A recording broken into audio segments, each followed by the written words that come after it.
There we go, Timothy.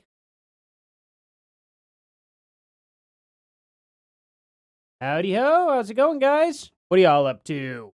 Who all do we have here today? We got Grits, we got Mackenzie, we got Mary, we got Rachel, we got Pure Madness. Of course we got Pure Madness. When we not mad around here? Welcome, man. Thanks for being here. We have Mochi Mom. We've got Georgie. We've got Kansas City Jayhawks. We have Urban Infidel, Paste Blonde. And I think that's everybody so far. Hey, how's everybody doing? Glad to see you all here. Let's see, what all do we got going on? I am in Oklahoma. That is true. I am here in Oklahoma. Who's asking? Where did this happen? Oh, what time zone am I in? Oh, gotcha. I'm Central Time. You know, Chicago, pretty much. Chicago time, they think they rule this, but it's Oklahoma time. Say, we're taking it back. Hey, thank you, Michelle. I appreciate you being here. Hey, April. Hey, Observing Chaos. Hey, Kimberly. Hey, Take a Shot Girl. Hey, Taco Soup. Heck yeah. J-Town Queen of Halloween. Nikki B, that is. And Mr. Did I say Andrea already? Andrea Larson. Hello. If not. Wow, 87 people to start in here? That's different. That's crazy different. Hey, how y'all doing? Hey, from Helsinki, Finland. Heck yeah, SK. I need one of these days I will visit Helsinki, Finland. And hopefully I will catch, I don't know, hopefully I'll just magically run into Yari or Timu in the street. Have them sign a guitar or something. That'd be crazy. That'd be awesome. I got one thing signed by Yari. I got a card over there behind my camera that's signed by Yari there. Pretty neat. I didn't get Timu's signature on it. Or Kai or Yuka. So hopefully I'll just take that card with. If I know I'm going to Helsinki, Finland, I'm taking that card with me and I'm getting the other guy's signatures. That's for sure. That's definitely for sure. So what are y'all up to today now? We ready to watch some Candace? And I'm going to try and... Already there's so many stories to cover and somehow they all revolve around Candace. It's driving me mad, but I'm going to cover them anyway. We're going to get through this, guys. Trump's involved with it. Other people are involved. I'm thinking I'm going to try and mash them into one video so there's not so much Candace so I can cover other things. But the problem is today, there wasn't anything to cover. This is the most boring news day I've had in a long time. It's pretty crazy, you know? Yeah, already is her AI avatar. That would be so funny. It turns out Candace Owens has made like a very realistic, like Nux Taku type, what do they call them? No, not VR. What are they called? What are the is it VTuber? It's just a VTuber, right? Is it VTuber? Make sure. Yes, VTuber. Okay, there we go. Yeah, it turns out I'm just a VTuber, and it turns out it's Candace Owens. How smart would that be? That would be even better than creating beef with, like, because I kind of think that it's, like, between her and Brandon Tatum. I almost think that they have this fake beef going on to sell more merch. Like, Brandon Tatum's on one side, Candace Owens is on the opposite side, and then they share merch in between. He makes the merch, she sells the merch, and other people buy his merch that's anti-Candace, and then they split those profits up. Like, it seems too perfect. It might not be that way. I'm not saying it is that way. Brandon Tatum may be like, look, I'll keep making your merch. We're cordial. We're friends. But I got to call you out publicly. Maybe it's just that deep and they're not mad enough to stop.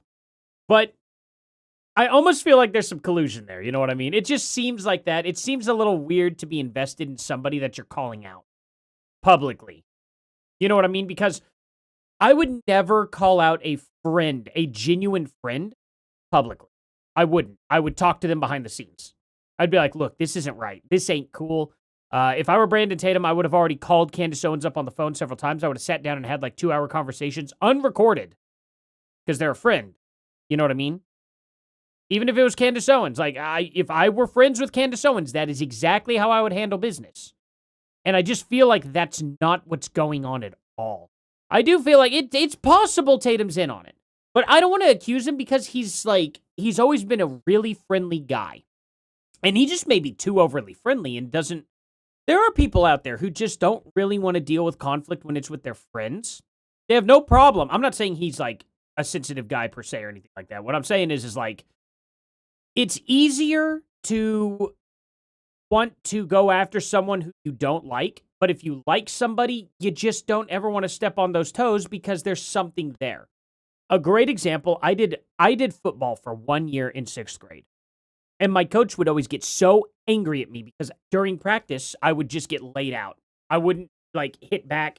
If I went in for a tackle, I would just get tackled, or whatever. And when we went to the actual game, I would hit those guys so hard.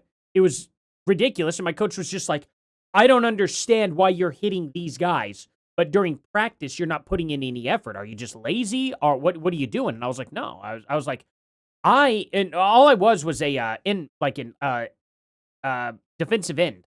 So all I would do is tackle. I wasn't on the offense at all. I got into football really, really, really late, and I only did it for 1 year, so I didn't understand the rules or anything like that. And they're like, well, the best way for you to learn is the easiest position.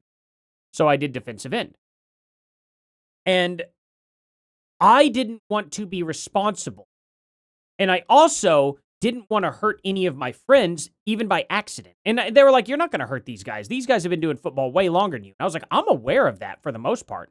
But when push comes to shove, when it comes right down to it, I know this guy. I cannot bring myself to hit them. I couldn't do it. And like I said, drove him absolutely crazy. And he almost felt like, because his sons were on the team, he almost felt like he thought I was underestimating them. And he goes, you think you're going to hurt my sons? My sons are tough and all that, and it was just like, it's not like that. It's really not like that. It's purely mental. It has nothing to do with anything. It's like, if I even somewhat, like, let's say I tackle him, I hit him really hard, but somehow his foot just slightly twists and he gets a sprain. That now affects the team for the game. And I was just like, I just don't want to be responsible for that. I don't want to be looked at as, he fumbled the ball because he stepped on that foot and slipped backwards and good job me, I messed it up. I just did not want to be part of that. So I wonder if Brandon Tatum, to a degree, has that same mentality. I know I'm running some defense here for him. I know I am. I know you guys, are probably like, hey, he's a grown man. He needs to take responsibility, which you're right. You're right. But I'm just saying, like, I can understand some degree of wanting to remain loyal to your friends, Oh.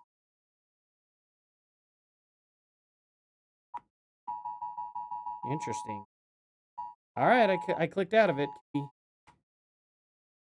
Okay. What's this? It's an Amber Alert. Oh, this person that's been missing for a while. Amber Alert, not Amber Alert. Why'd I say that? She's been missing for a while. I guess they cannot find her now. So they finally put out a bolo. Okay. This may be a good opportunity. I don't live here anymore. That sucks that it happens in this town is incredible. I wish I never left. I really wish I never left. But this is Broken Arrow, Oklahoma. I'm going to go ahead and put this out there in case anybody sees it, because this is kind of important. This is an Amber Alert right now. She's 14 years old, EMA. So I don't know if you guys will be able to get a good... Actually, I could go... How am I doing this? Where's this tweet? This is a tweet, actually. OHP alerts. Okay.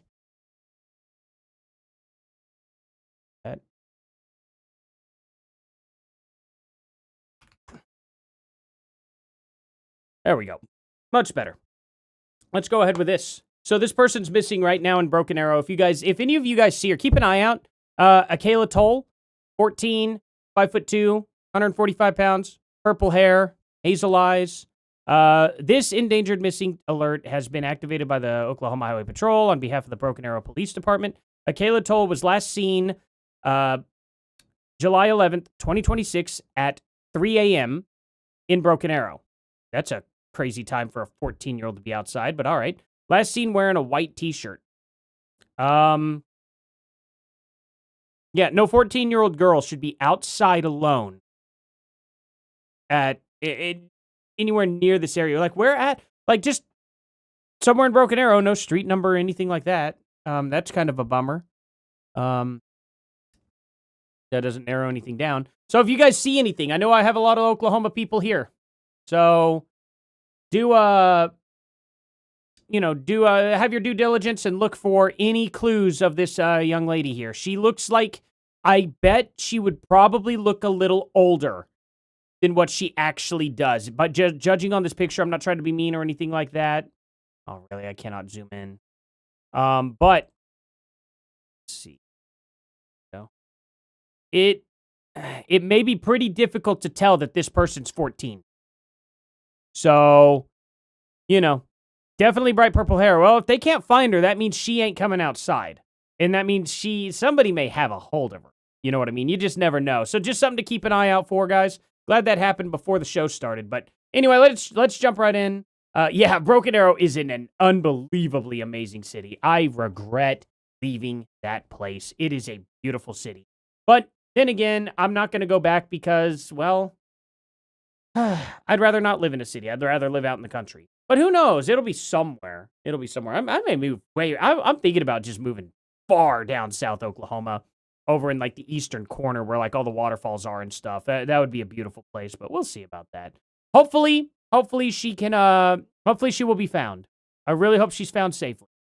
Anyway, 6 days ago, and they're just now getting it out. The emergency alert goes out after 6 days of her being missing. That's a little crazy. It should have been 24 hours, but who knows? Maybe the parents were late on it too. Maybe they're not good parents. She was outside, you know what I mean? At 3 a.m. She's way too young to be outside at 3 a.m. Hopefully she's found, though. Anyway, she could be a runaway, too. It is possible, but still, I mean, I don't know. It's pretty wild. But anyway, guys, let's get started. Let's get on to this and, get your earplugs ready. All right, you guys. Happy Thursday. Look alive. So quiet Look now. more alive than I currently feel today. I'm actually exhausted because the kids are still a bit jet lag. And my daughter Louise woke us up at 4 a.m. this morning because she does this thing. It's like a Hold on. No way your kid just woke you up at 4 a.m. Candace, were you fighting with your husband?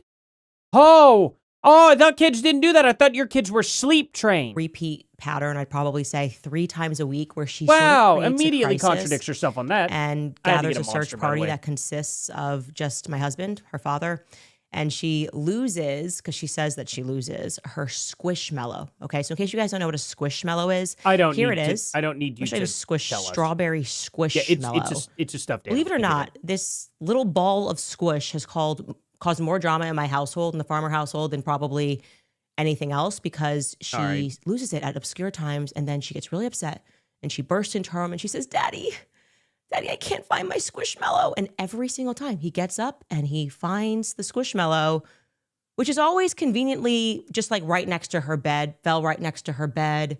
And so last night she did one of these things at 4 a.m. in the morning. Ugh, my kid. Oh my gosh. So check it out. My kids. My youngest has a sushi blankie that she absolutely loves more than anything. And then my oldest has Curious George, but back in the day she could not say George. She could only say Do. I don't know why she would always call him Do. So she's got this stuffed monkey that we've had to restuff many times. His ears are all chewed up. He's barely holding on, but we keep fixing him up and patching him. And then my youngest blanket is like, it just gets old, but they do not want to get rid of these things whatsoever, but they will always put them in a spot that is more and more ridiculous every single day. It's like they purposely want us to go looking for it, because they'll be crying in bed. They're like, I can't find him. I'm like, stop putting him in a place that you cannot find him. And then I'll be going through the house looking, and I will find these items like in the back of the tricycle that's over and put up in the other room.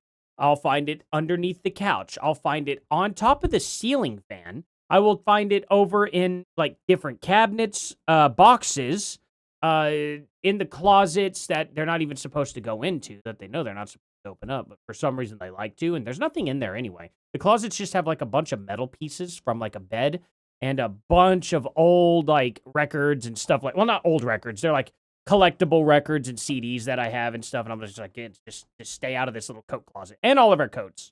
but they like to just go in there. And it's like the room in the closet that they are so obsessed with, just because I tell them they can't go into it. It is yeah, it's like a 3-foot by 3-foot room. It's so tiny, I could put both hands like on each side, and I could spider my way all the way up to the top of the closet if I want to. Like, it's unbelievably small and worthless. And I'm like, guys, there is nothing but stuff in here that can hurt you. Please stop going in here. But they'll hide them every time. And so what me and the wife do now is whenever they're carrying their toys with them, as soon as they put it in like a hiding spot, we'll watch. We'll run out there, grab it, and toss it back on the couch. And they'll just completely forget about it, go throughout the day. And then they'll see their blankie and whatnot, and they'll be like, how did this get here? And then they'll go back and they'll try to do it again. And then, how did it get on the ceiling fan? Yeah, that's the problem. They roll it up into a ball and they just toss it up there, and then they think that it's funny to throw the switch on and try to get it to spin off. The problem is with the blanket is if it gets too close to the motor, it'll start wrapping around the motor. And I'm like, kids, you cannot do that. And they just, I don't know, they're a little wild. They're a little wild. Kids will always come up with a reason or some way to break something. You know what I mean? It's just, that's the nature of kids.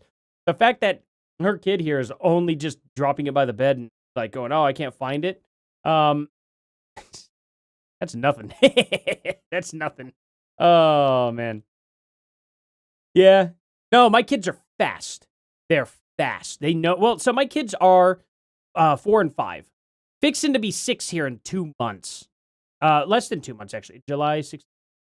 Yeah, less than 2 months. It's like 45 days, I think, until my oldest turns 6.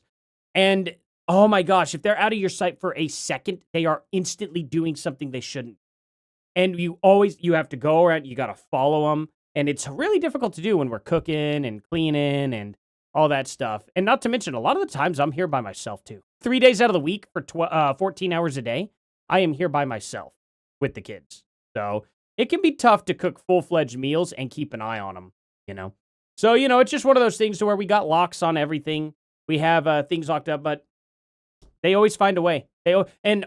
Learning how to pick a lock too. Oh my gosh. It is ridiculous that they will mess with things until they either break or until they open. And it's just like, oh, okay. I'm like, this sucks, you know? And then as soon as I'm addressing what it is that they have messed up, food's burning on the stove, and I'm just like, run in here, sit down, don't move.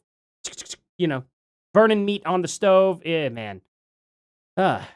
It's crazy. Imagine not having a nanny, Candace.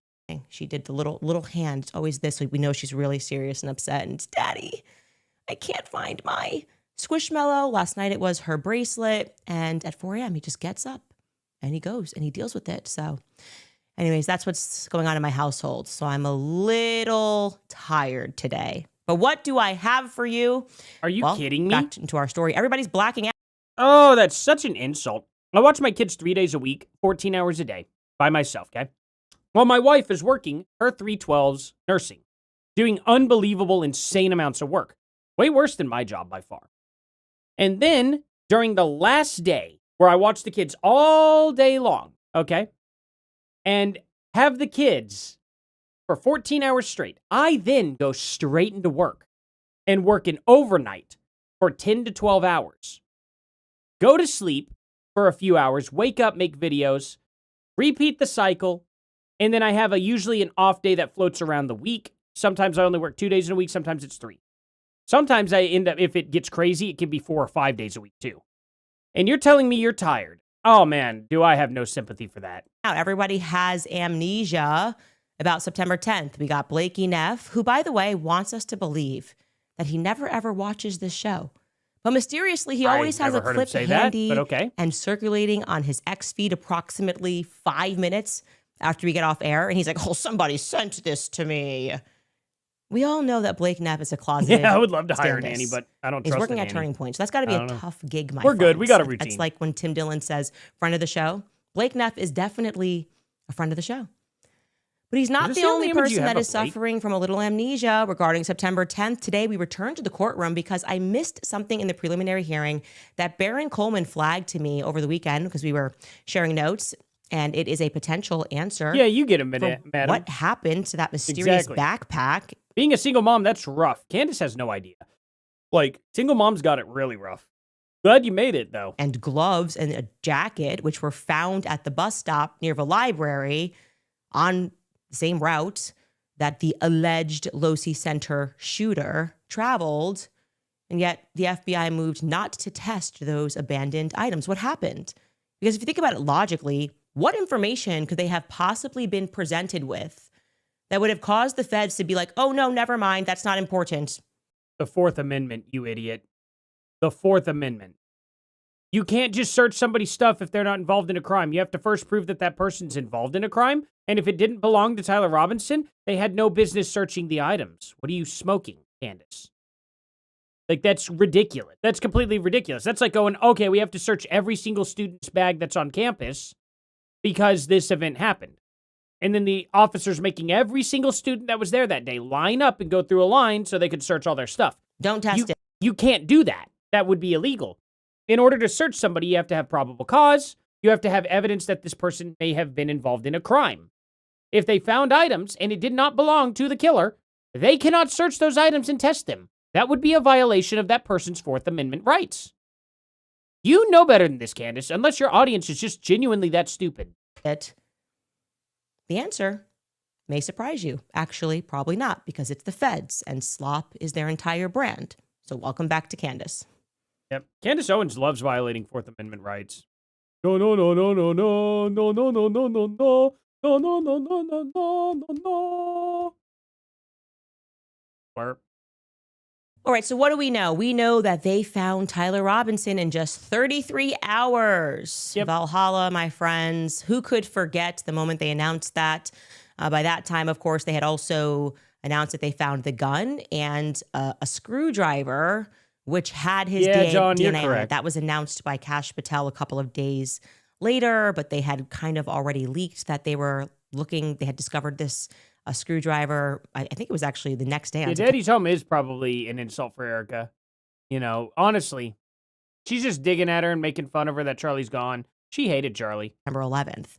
Candace was hated the first Charlie. time we heard about this. Now, I just want to say we should just consider the screwdriver full stop, because I have so many questions about it. Okay, Candace, I don't need to get into this weird furry and what they did with their screwdrivers. I'm good on that. I'm sure the screwdriver just worked as, you know, a tool. Like, you know, something that every single dude has like 9,000 of. I even keep one by me, like, I don't know, every day. I have this one here. I normally have like 3 or 4 others. Oh, that looks wild. This is solid bright. This is like bright green. The same color of bright green as this case here, but obviously it's invisible. See? I could show Candace's logo on me. Crazy, right? But yeah, it's just I keep it near me. Work on my guitars with it. All guys have it. I even have one of these things. Let Georgie know if he needs help. No. When exactly? I wouldn't do that. That'd be mean. And why exactly did he take it out at all? I don't know. Think about that. Why would he take a rushed screwdriver so out? much to say his DNA was on there, but now it makes no sense at all. Really? That he had a screwdriver in his hand on the rooftop. Can anybody make logical sense of that? Yeah, he screwed a scope back onto his rifle, and without the screwdriver, he wasn't going to be able to do that. Is that okay for you, Candace? Does that make sense now? And why is it that the person who filmed and observed him on that roof on Losi Center making military movements? We got a lot of emails from you guys about what. Oh, are you going to question the guy that you interviewed here now? What that is and how you would have to have military training to know how to do that movement. You don't have to have military training to move like that at all. That's stupid. That's called crawling. You learn that when you're about 2 months old. It's really not that difficult. Babies can do it. Are they tactical? Are they military trained?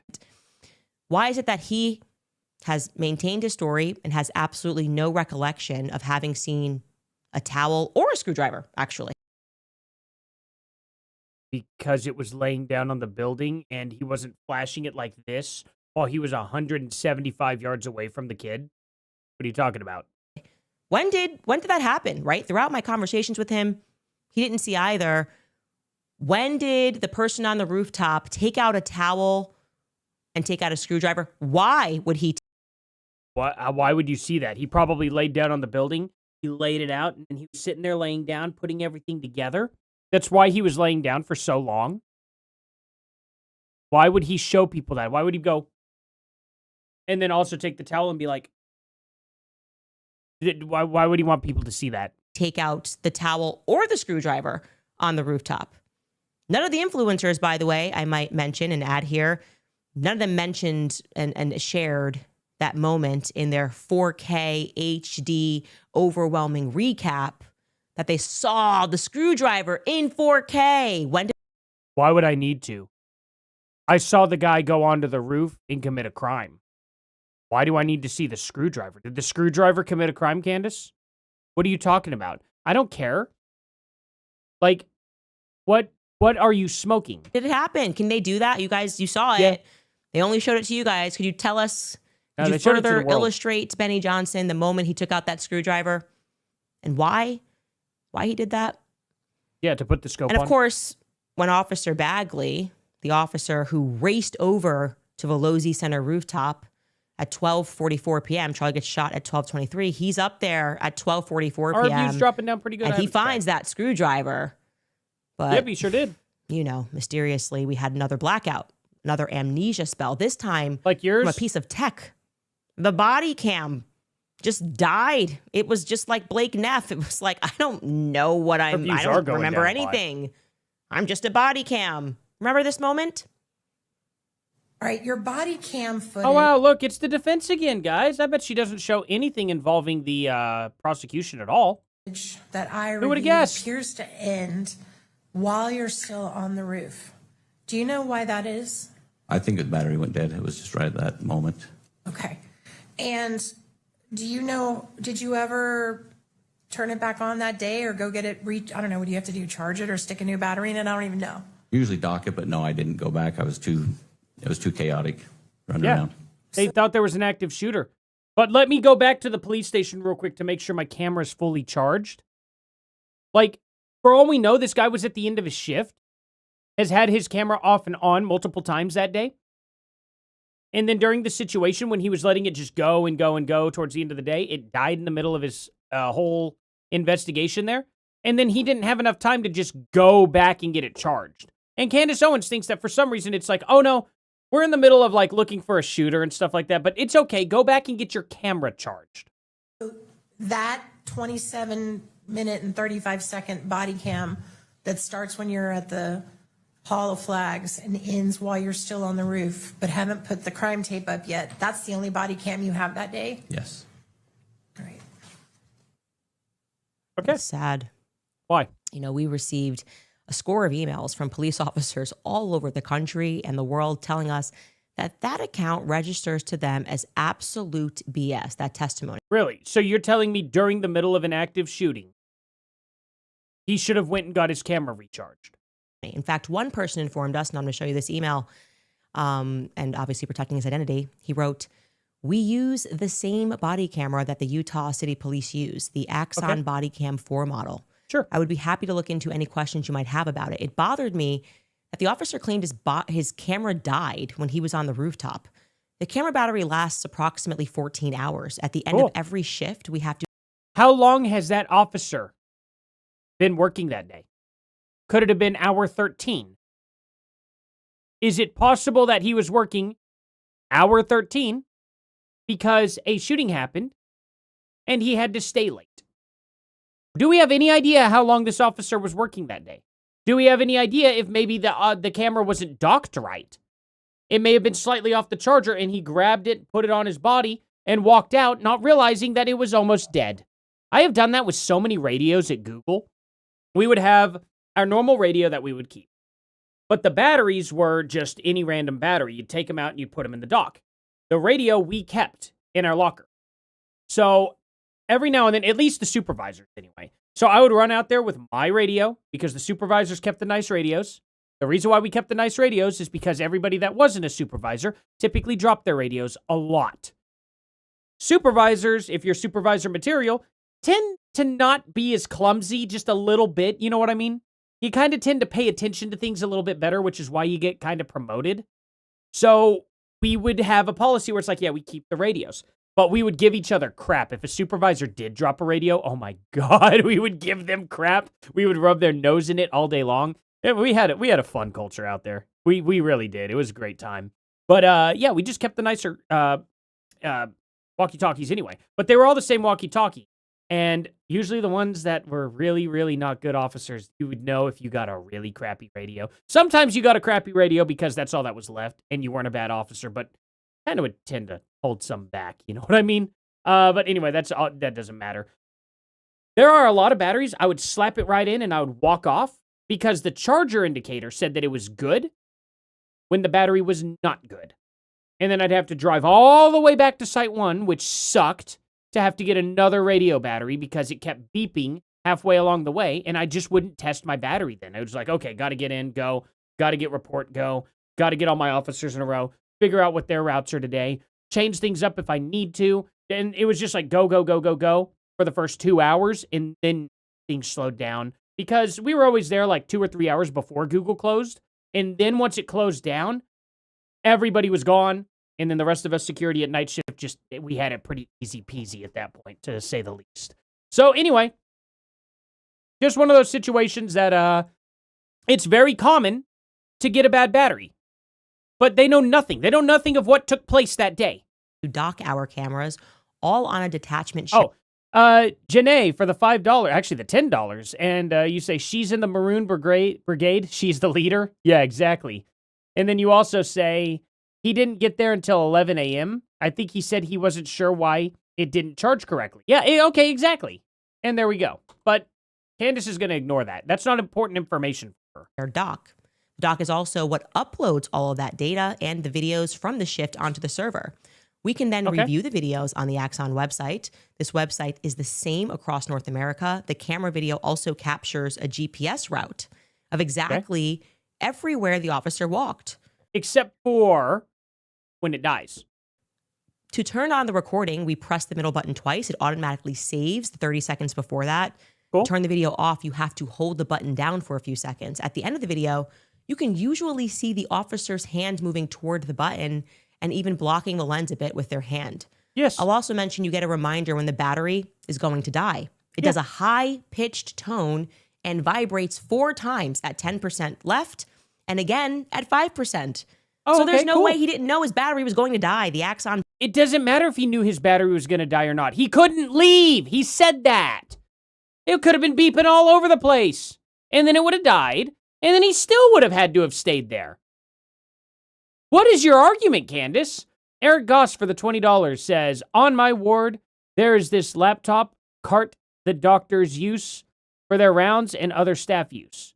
There have been many times where I have had to fix it by plugging it in to charge because no one bothered to do that. Yeah, exactly. Sometimes batteries get offset. They get off center. They end up not charging correctly. This is so unbelievably stupid, Candace. You don't know his circumstance, but I can tell you one thing. During an active shooting, there is no way this officer is leaving the scene to go charge his camera. Body 4 system also logs and records the specific reason a video stops or a device turns off. All of this information can be seen on the Axon site. Okay. The police have access to and can review. Yeah, they can. Oh, well, that's good to know. Did he Boy, hear the beep? 27 minutes. Yours just went off after being docked, but it's supposed to last 14 hours. Did you hear the beep warning? Do you know if it was fully charged or not? What is wrong with you? I'm about to die. Want to see my phone? I bet it's not fully charged. I'm blacking out. Let's see. People also, as you just saw, said that it stores that data, and so we will be able to find out eventually. Oh, it's at 87%. How that battery died so quickly, or I did just pull if it was manually turned off. I personally am looking forward to that full trial when the narrative of how the body cam crashed out comes to light. Look at how small that is. And that's not it. Remember, he also sucks. Officer Bagley can't remember who he was on the rooftop with. Cool. That's probably because they weren't from the same department. Quite shocking what he says happened. It could be relevant. Maybe that person planted the screwdriver. Oh, right. It could be, I guess. Or it just could have been an FBI agent. Or it could have been, I don't know, from a different, like the county or something like that. It's not like he gets to know all these people. He probably works with people that, you know, are in his department. But what if this guy wasn't from the department? Who he was on the rooftop with is super relevant. Cut and style my hair like Candace Owens during his testimony about that moment. That'd be fun. It appears to me from reviewing your body camera that there was another individual who was with you that went to the Losi building who was... Hey, you know what's funny, Candace, though? I just want to point out this really quick fact. This lady has watched the body cam footage. He said that the video died. I imagine that if it says at the end of the camera, like, exactly why it died or if it turned off or something like that, this defense attorney would have pointed it out. Don't you think, Candace? Don't you think she would have been like, incorrect, sir. I'm a defense attorney who constantly deals with the police, I don't know, every single day of my life. More than likely. And I bet she's very familiar with the Axion cameras. How often do you think this defense attorney, that is a public defender, has to publicly defend people that are getting brought in by the police that use the exact same body cam? Just out of curiosity, I think she probably knows very, very well if the camera was turned off or if it had died. And if it did not die, she would have called it out in court and said, you are lying on the stand. That's what she would have done. Why didn't she do that, Candace? Genuinely curious. Do you think this attorney's just a big idiot? Do you think this attorney, maybe if you get this information to the attorney, maybe she'll bring it up on the September 1st preliminary hearing. You could do this, Candace. You have the power. I guarantee you, if you wanted this lady's phone number right now, not only could you have the direct connections to get her phone number as the defense attorney, I guarantee you, you could find people on the internet to get her information for you. But she is actually an attorney that has a office. I'm sure you could just call the office and get a direct phone call with her. Wouldn't be that difficult. And you could say, hey, I just want to give you a tip here. The Axion body camera turns off, and if it dies, it will say it dies at the end. And if not, then it shows that he turned it off. You may want to bring that up to the judge if you see that at the end of the video. Just wink, wink, nudge, nudge. And then she can go back and look at it, and then she can determine if that happened or not. But you're not willing to do that, are you, Candace? Because you know that this attorney would have asked that question, and she would have pointed it out. Civilian clothing, but appeared to have a gun. Who was that? I don't know who he was exactly. Candace is wearing maroon. You're correct. I had somebody with me to back me up as I ran up the stairs to make sure I had somebody with me. So you don't know what agency he's from or where he's from? No. And it looked like he had a pistol. Yes. Is that right? A handgun, yes. Or a handgun. Yeah. And That is a pistol, yeah. I don't know why. I guess do guys get offended these days? I have a pistol. It's a 45. Guys get offended by that or what? so the two of you go to the Losi building. Yes. It's just incredible. How's that incredible? When you reviewed the videotape at the police department later, did you check to see if anyone had been on the Losi building after the shooting, after this individual had jumped off that you've already talked about? Was there anybody else on the roof? Did you check and see in that gap of time? And that You'd gap be of time, offended if it no. wasn't a Once 45. I put up It that is. barrier, I only It's a 6 hour. walked up to about that point, then I went down and reviewed the video. From Is it that a moment on. 332, So were I you think I able to have? see, are you able to say for one way or the other if anyone Or is it the else had been on 225? that roof in between when the have to person look. jumped off the building and when you came on the roof? Are you able to say one way or the other? There was people up there looking for an individual that ran that way because when I first got told the individual ran heading north, that we didn't know where the shooter was, so we started climbing up and looking, clearing the building. And then it wasn't until I went to the PD and actually saw him jump off of the building that I knew he was off the building. Let me rephrase that because I think I either asked it badly or you misunderstood me. So let me go back again. So from the time that the individual that you spotted on the video jumped off the roof, right? The individual that you thought was in the prone position. Okay. Between that and when you got on the roof, did you ever check to see if anybody else had been on the roof in that period of time? Yeah, and I didn't see anybody. So you I did didn't watch? notice anybody. You didn't, did you look on the video to see that entire, okay, that's what I'm asking. So you did not review the video to see if there was someone between you, that individual jumping off and you coming on, if anybody had been on or disturbed that scene in any way? Okay. I'd like to remind you that this is now 10 During an active shooting situation, let's go ahead and review a video. months later. And Officer Bagley wants you to believe that a shooting took place. He sprinted into action. He went up on the Losi rooftop where he believes that a murderer just ran off of. Yep. And he sees a guy in plain clothes holding a gun, and he's like, hey, I don't even need to know your name. I just trust you. I feel like this is the brotherhood. I saw a badge. When did he say that, Candace? I'm kind of curious. When did he say, hey, I see a stranger with a gun.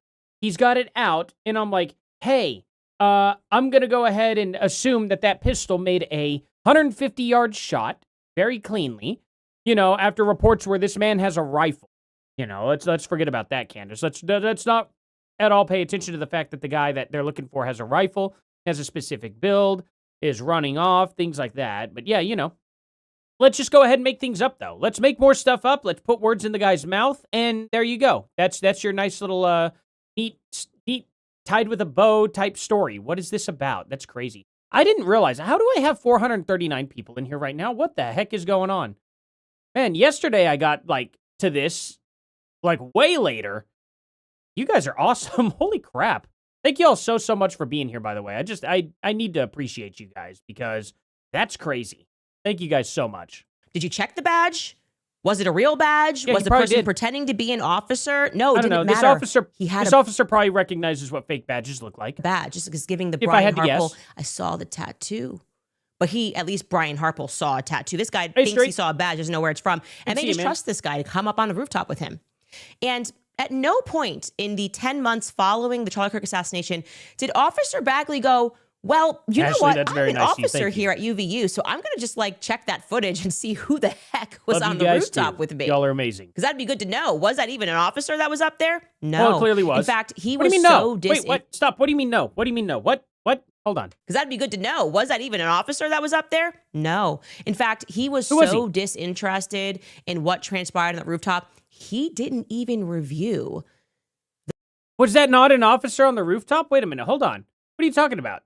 Was this just a regular guy? What's going on with this? The 20-minute. What did you mean? Did you check his badge and was his badge fake? And then you said, was this a real officer? No. Well, I'm so confused why you would say that. That doesn't make sense, Candace. It's before he got up there, right? That's what she's asking.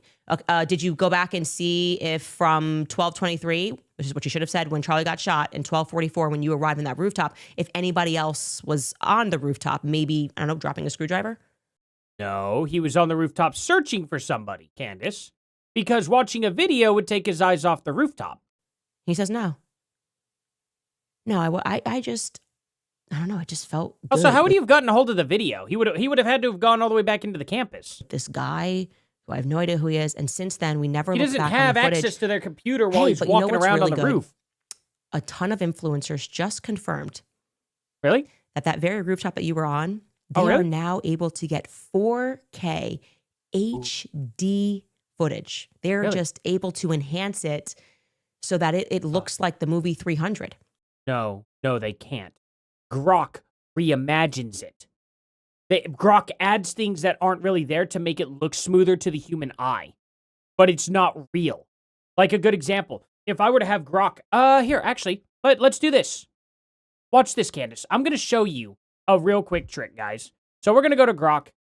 Hey, make this image 4K and get rid of the blur. Watch what it does. Let's see how well it does. Let's see if it can even figure out what this is and get all the missing details. Maybe it does recognize it. Maybe I'm wrong. Maybe AI is just that good. I don't think it is, though. I think we're going to find out Candace Owens is full of crap. But we'll see. Let's see. Make this image 4K and get rid of the blur. And oh, wow, look, it was able to recognize that. But I don't think that's the same thing, is it? Let me see. Then again, it did perfectly replicate Candace Owens' stuff here. But is this the same one? Is there a... Oh, wait, I can't zoom in. See.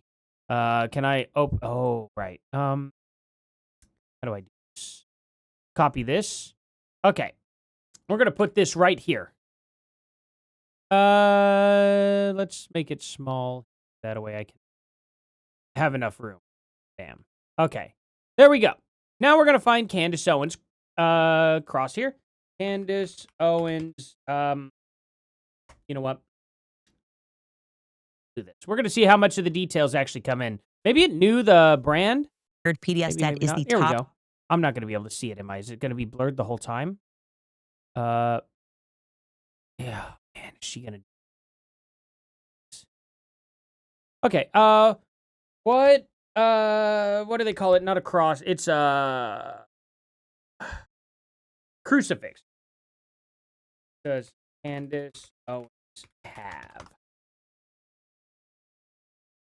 Okay, let's see. In the background of her show. I see it. Really? Is it that difficult to figure it out?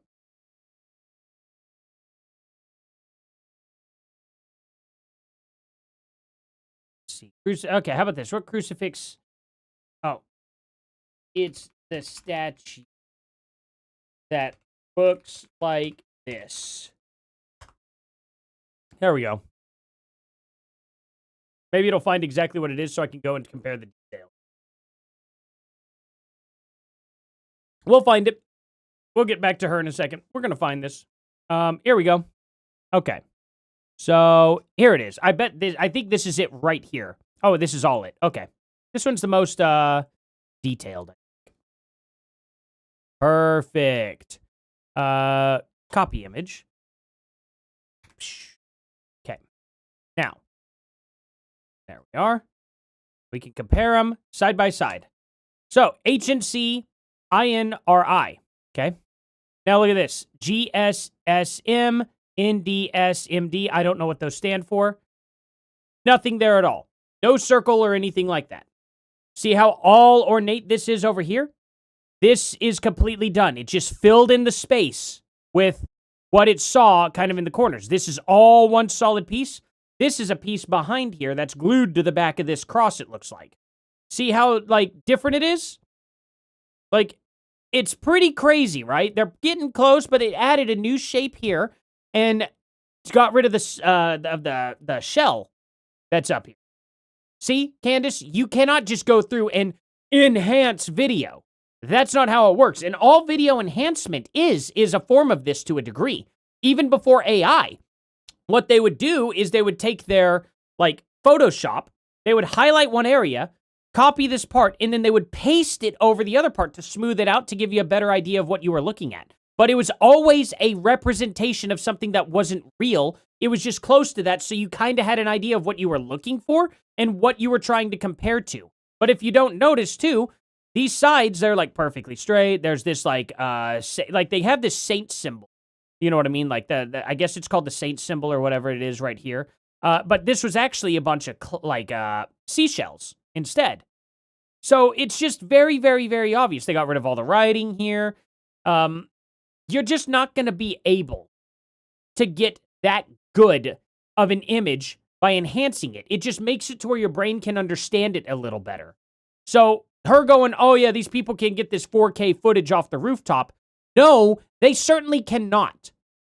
The blurry things that are artifacted that you can't really see due to the camera's low quality gets replaced with something that's clear that's not even there in the photo. That's why you got to pay attention to that stuff. It's amazing. Yeah, that's what they're able to do now.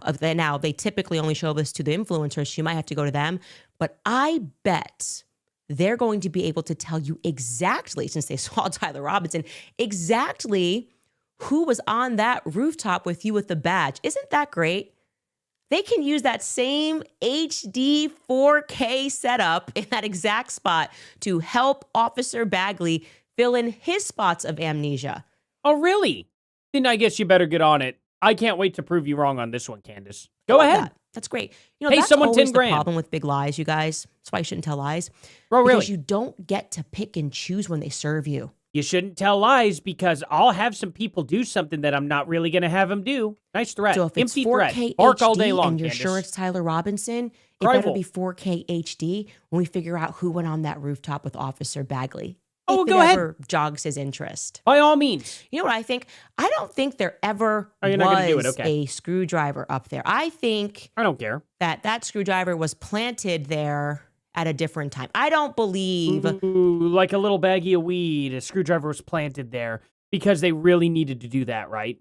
Why even bother bring the screwdriver to the rooftop then? Why not just say one was recovered? that the person who sprinted So took dumb. out a screwdriver for no reason. They can't even fit it into the narrative. They don't know why he took out the screwdriver Yeah, they do. They've already explained it. You just don't listen. for funsies.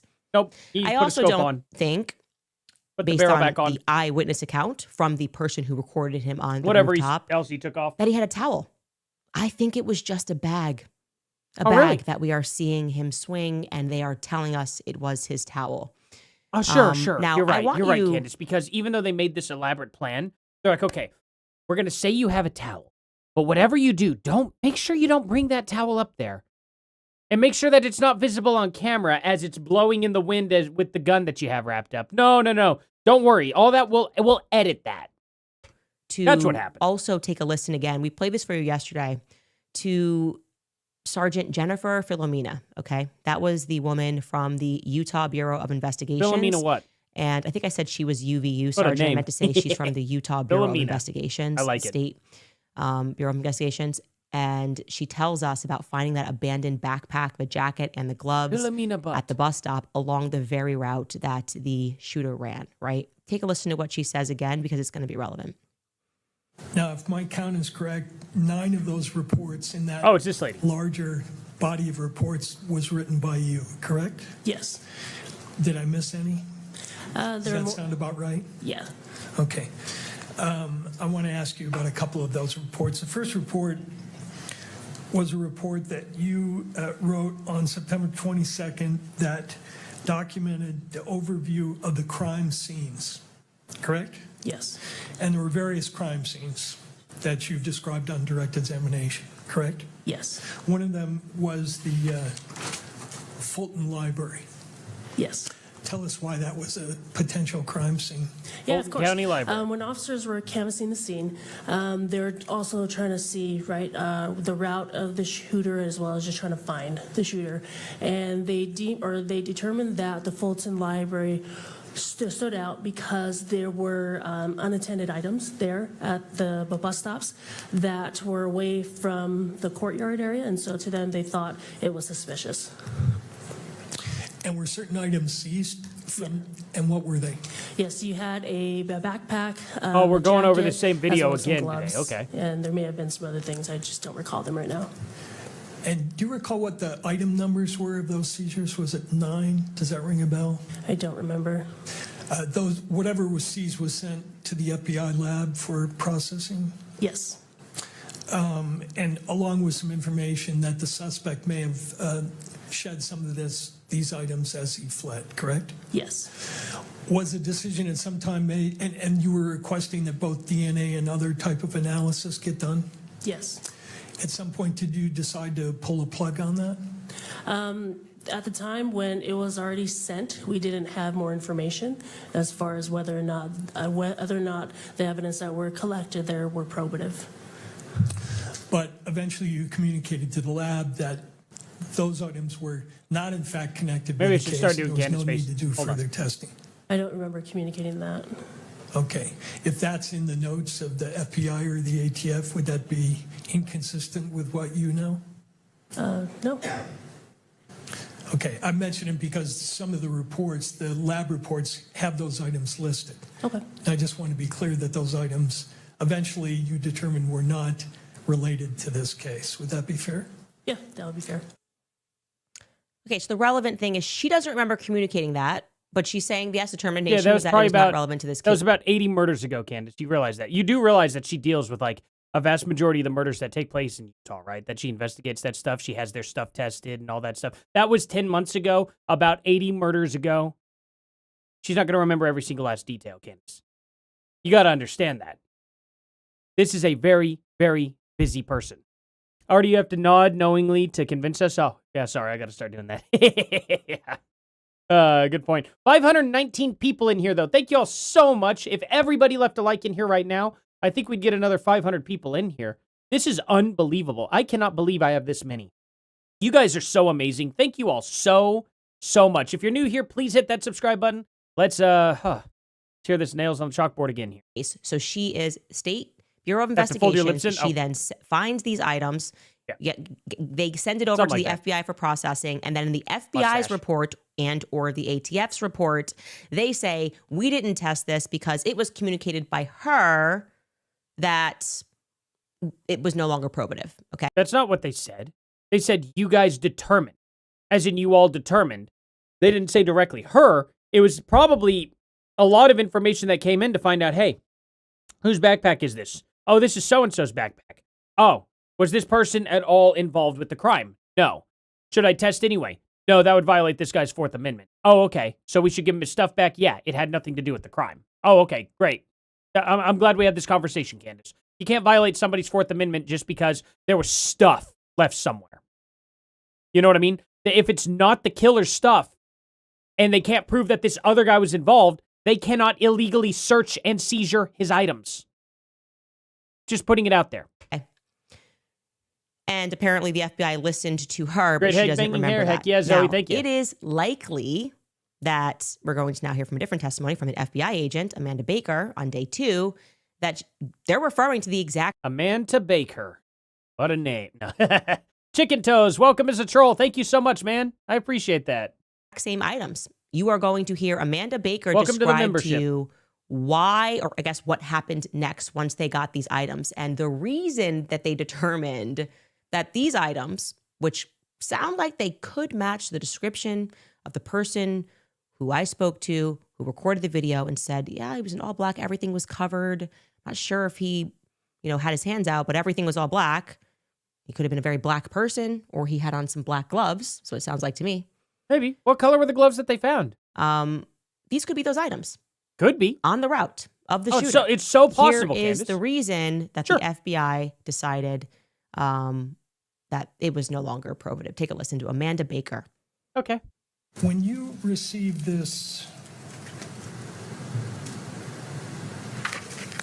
the evidence, thank you, got Chicken more Toes. than 7 and 8, correct? You got a number I'm of glad other to have you here. samples. Correct, I did. You got a backpack, which you labeled as Exhibit 9, and a bunch of items from that backpack, correct? Correct, yes. You were initially told that those items related to things that may have been discarded by the suspect. So initially, we didn't have any information. So we processed that. Those are items that are good for DNA. Not having any information from the investigators, we processed them for DNA. As the investigation continues, it was determined that that backpack was potentially left behind by a bystander, and there was no comparisons needed at that time. Well, left behind by a bystander, or according to your notes at page 20, There you go. the backpack belongs to Kirk's detailees. Detailees? What's a detail? Like a debriefer? More amnesia. Yes, based on the individual that It's not amnesia, you moron. This was 10 months ago, Candace. Can you not pay attention to that?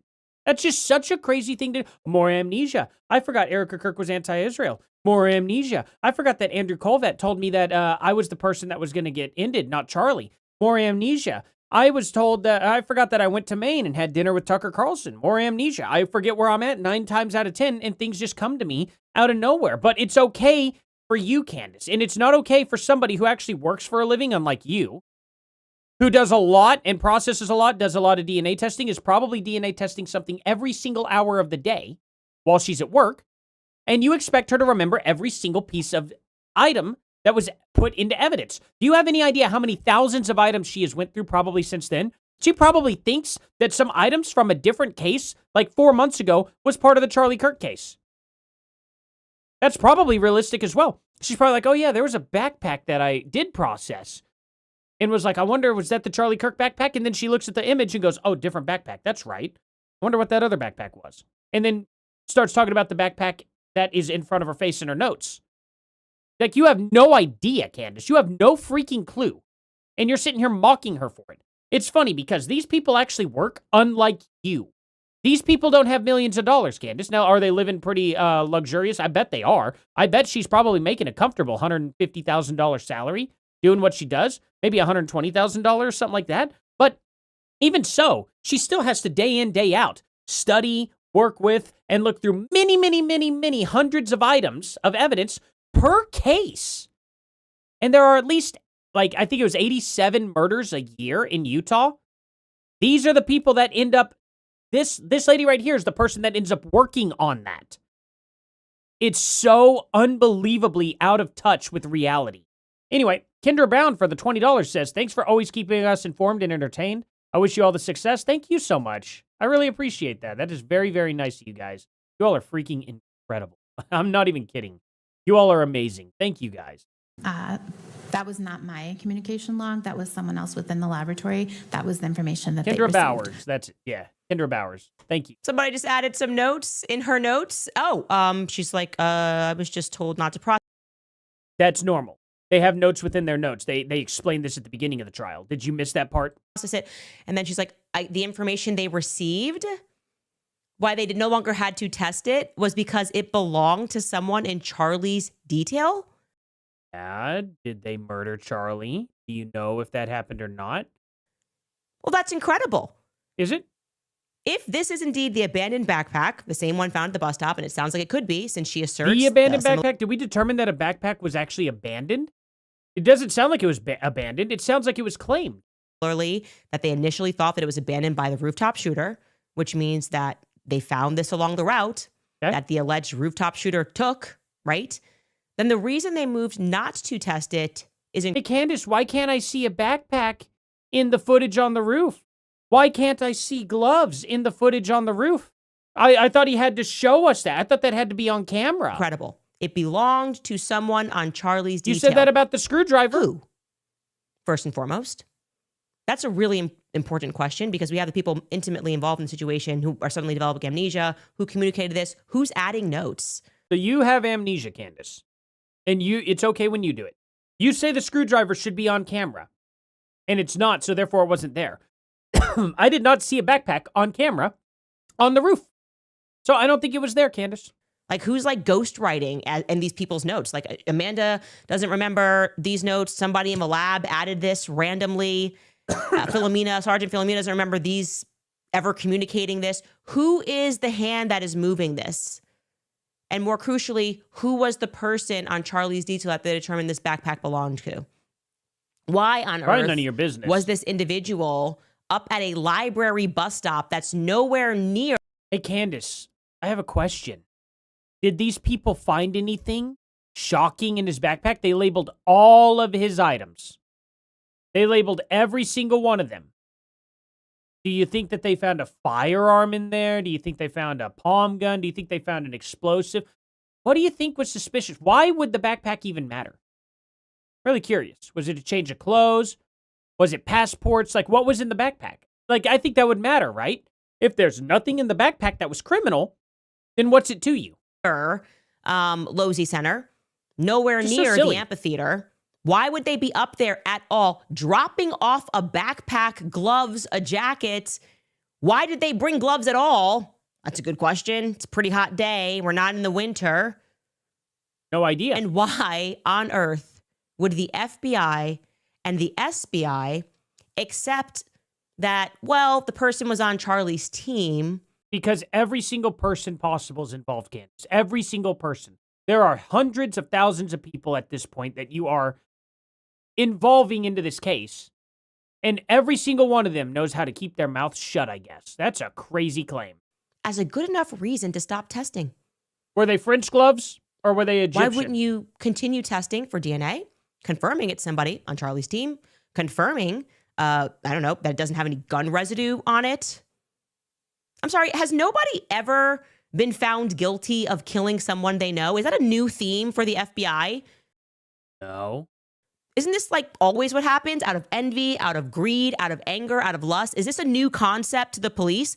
Yeah, Candace, nobody has ever done, there's not serial killers. There aren't people who shoot up schools. There aren't people who go around terrorizing places. There's definitely not Durka Muhammad Jihad explosions or anything like that. No, they all have to know each other. Every single last murder, every single last killing, every single last person out there ever has to know these people. There aren't people who go out there and get strangers. There aren't people like Ted Bundy who kidnapped people he didn't know at all. There aren't people out there like John Wayne Gacy.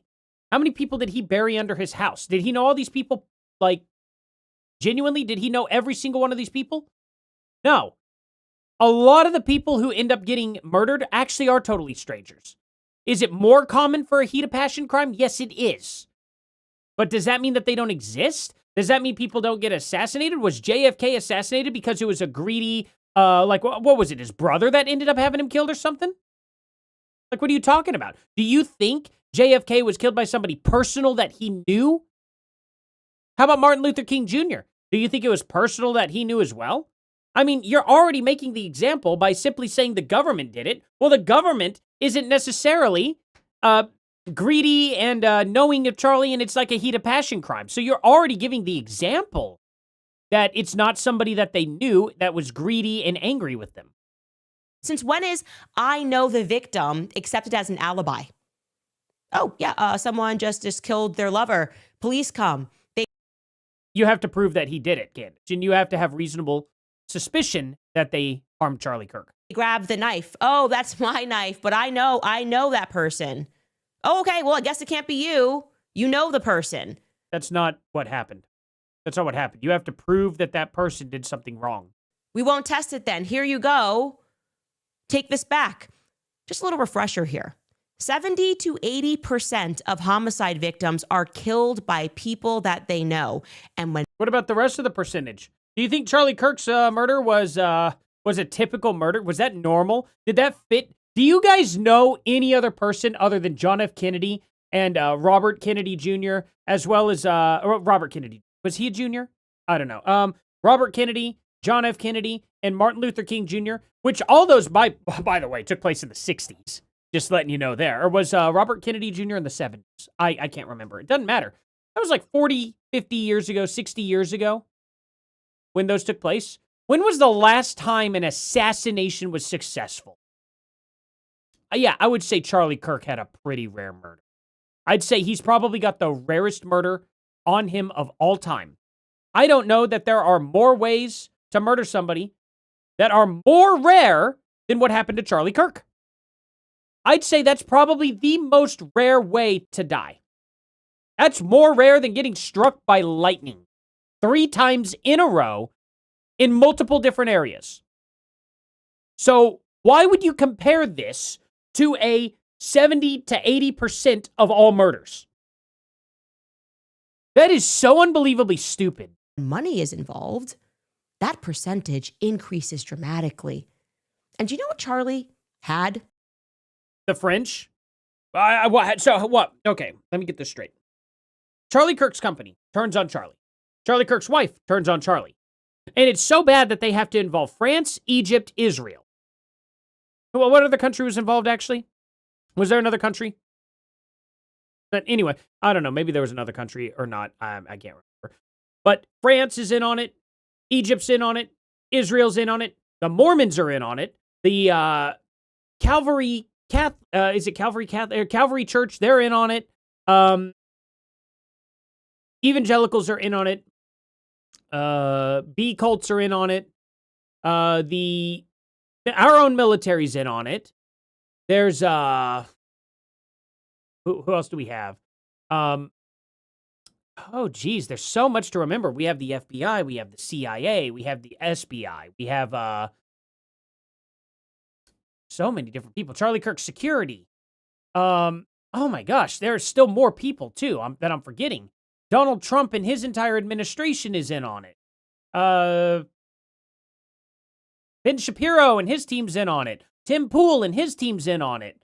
I'm still going. Guys. It gets crazier. It's Romania. Romania's in on it somehow. Romanian trafficking. Epstein's in on this too. Epstein and his whole crew, they're also in on this. Am I missing anybody else? Is there anybody else I'm missing at this point in time? They needed all of that just to take over TPUSA somehow. Couldn't have just been 2 or 3 people, Candace. Couldn't have been just 10 people. No, it had to be thousands of people in on it to make your story make sense. That's why it doesn't make sense. Access to a lot of money. And I imagine when you throw politics in the mix, that probably increases even more dramatically. Do you guys the idea think that, that, you would accept, Charlie I makes know more Charlie money than like the people at Google or oil companies or Walmart or anything like that? Just curious. as an excuse to give back abandoned items that shouldn't be where they are. I think because Tim Pool Charlie's makes more details money should than Charlie not be Kirk, too. up by the library for any reason dropping off backpacks. The reason given is unacceptable. And the confusion Tim of Pool, both I think, has like 50,000 members on his website, and I think it's $10 per member. It's like ridiculous. I think Tim Pool makes like millions of dollars a day. of these women, as they So, testified, I don't know about that. genuine I confusion don't there think- with Amanda Baker. why not She was like, overthrow I Tim? don't know what you're talking about. I wasn't told it was somebody on Charlie's team. And then she says, oh, somebody at the lab just added that. Same exact confusion that we just saw expressed by Philomena. These are your notes? Yes, yes. Oh, yeah, I don't recall me having communicated that. So Yeah, that was like 10 months ago and 80 murders ago, Candace. what I'm getting is that somebody at the FBI lab authored that. We should know who that She never said that. It was the person under her. She specifically says who put the notes in. She specifically states, because they ask in the courtroom, this person here, you didn't write these notes. Where's the person that I can talk to about that? And they get that person on the stand that made those notes. And no, they didn't get that person on the stand. They wanted to have a video call with that person or something. But they ended up finding out exactly who did it, and it was not the FBI, Candace. Why did you leave that part out? They, for a fact, identified the person who made the notes, who made the letterhead or whatever else it was that wrote it in there. They did that. And you can find out exactly who it is. person is, because that just stinks to high heaven. You would test it. They give the You would name. Test it. They give the name. And hopefully, as this trial moves forward, we're going to be in some luck, because we've just learned from a bandit of influencers that we can get 4K HD, undeniable mountain of evidence, overwhelming. Okay, go footage. for it. Do it. Show us. Surely, Show us. surely there was a surveillance camera that Yeah, was show us the footage, Candace. Let's watch. trained on the bus stop. That just makes sense. It's a bus stop. Yeah, right? yeah, There's yeah. got to be surveillance camera. Can we right watch the there. footage? Again, I am personally looking forward to this trial, because this entire No, thing show us the is footage. a house of cards. Okay, Show us And the footage. A lot of people deserve to have their careers You said it ended existed. Show us for the footage. perpetuating this level of fraud upon the American people. It's absurd. Oh my It's just- God. the story is just going to grow more absurd. Are you going to And keep talking, or are you they're going to just- show us the they're just going to footage? be chasing their tails. Show us. Separately, I want to tell you guys that we received a tip from a verified source at No, show us the Timpanogos footage. Hospital. I don't need an unverified anonymous source from you. I want the footage that you said exists. It's been very difficult to find sources at Timpanogos Hospital. I've been telling you that. Okay, well, And this one is There we go. completely solid. It exists. I've Trust me, confirmed bro. That the person works there. And they have told me that they have confirmed beyond Awesome. a shadow of a doubt that the hospital was not informed ahead of time that Charlie was en route. Okay, remember, that was Okay. their official story, that they called 911, and they explained to me that procedurally what happens when you do that, when you make that call, is that there's a place in the hospital that then receives and preps and is expecting you to arrive. And we have yet to hear from any of these people who loved telling the story over and over again of what they were doing and what was happening, whether it was Brian Harpo, Frank Chark. Nobody wants to take credit for calling 911. Is that Okay. strange? That's a pretty heroic, necessary thing to do. Brian Harpole told us Dialing what a everybody number? was doing in that car, but he just says, like, we called 911. Who's we? Yep. Not you, sir. You were busy. Probably the same person who ended up calling Ben Shapiro's team, the secretary. They probably radioed it in and said, we need help now. Get it. Call 911 for UVU. with and she probably did 9,000 that. feet of gauze. Or he. Your brother Whoever's with the the secretary. tattoo was holding you. Somebody was on the phone with Ben Shapiro's security. Yeah. Somebody was. It was the secretary. Who called 911 I in don't this know. 7-minute Who short did? journey? You tell us. Find out. I'll remind you See of how what Brian important it Harpole is. said about that phone call. He says it. Well, I feel bad for the hospital staff because we showed up looking like that, and they didn't know we were coming, even though Okay. we had called 911. Uh-huh. But I don't know what happened to that. Yeah. So more than likely, probably who answered the phone, who got the information was probably the house supervisor. And they were probably way more interested in telling the surgeons what to expect and getting them ready and getting them prepared. And then the people in the back, then it would trickle down to the nurses, and then it would trickle down to the nurse aides. And it probably didn't trickle down fast enough. The doctors were probably like, oh God, we got to get our stuff ready now. And they cleared probably an area out. They were probably trying to get stuff done. Those surgeons probably were not communicating with the rest of the staff. And the supervisor, as far as he was concerned, he was like, okay, well, my job here is done for the most part, as most house supervisors probably get. But you don't know that chain of command, do you, Candace? You have no idea how that would have worked. The nurses and the nurse aides probably found out very last second. I agree. And probably so did the desk ladies and the people in the waiting room and all that stuff. They probably found out pretty last second. There is no team in calling 911. Who physically dialed 911, and why can't we find that call? That's public information. The calls have been released. People have gone through them. Who is the individual that called 911? I'd like to know that. Maybe Frank Turek can give us an answer. That actually brings us back to Frank Turek in general. Maybe he does. And this mysterious car ride, which is making less and less sense as time goes by. Doesn't We're make going to that discuss that when we get back It's from not the that brief bad. break. How does All right, it you make, guys, a not lot make of people sense? feel like they are working harder What part of the car ride didn't actually make sense? I'm really curious. than ever, but still feel and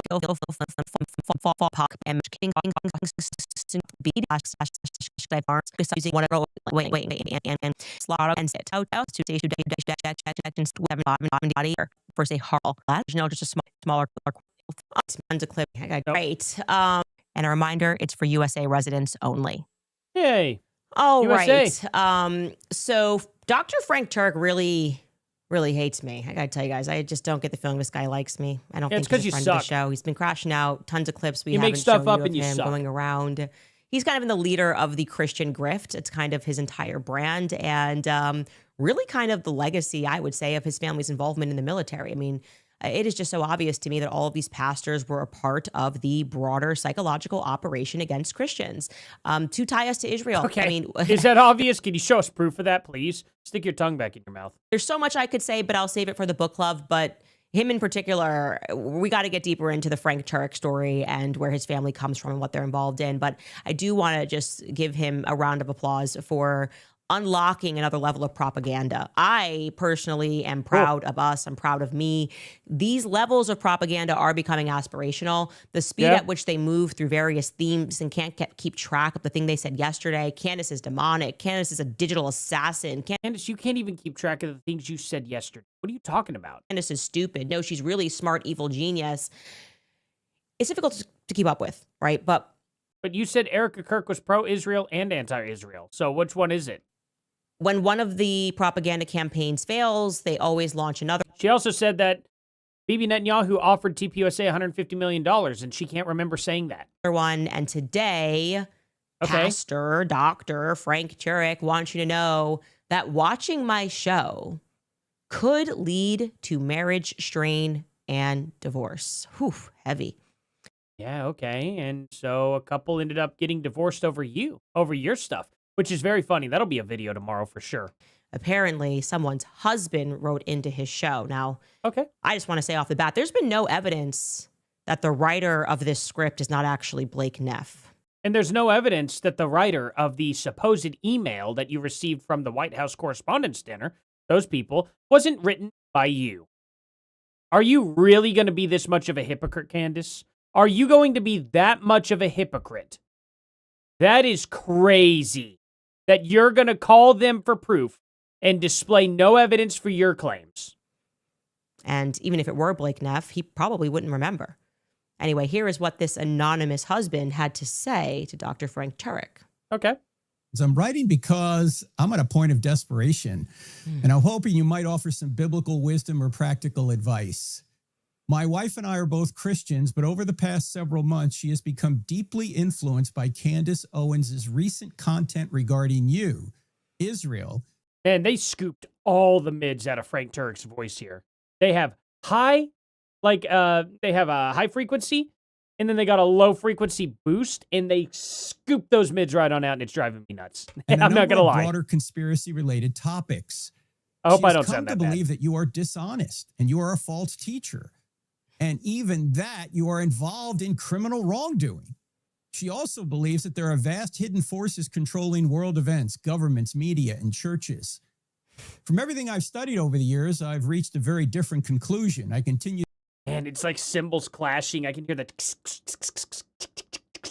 like every 3 seconds. I'm sorry, guys. To believe you are sincerely serving Christ through apologetics. Well, I don't think any human being is beyond criticism. I know I'm certainly not.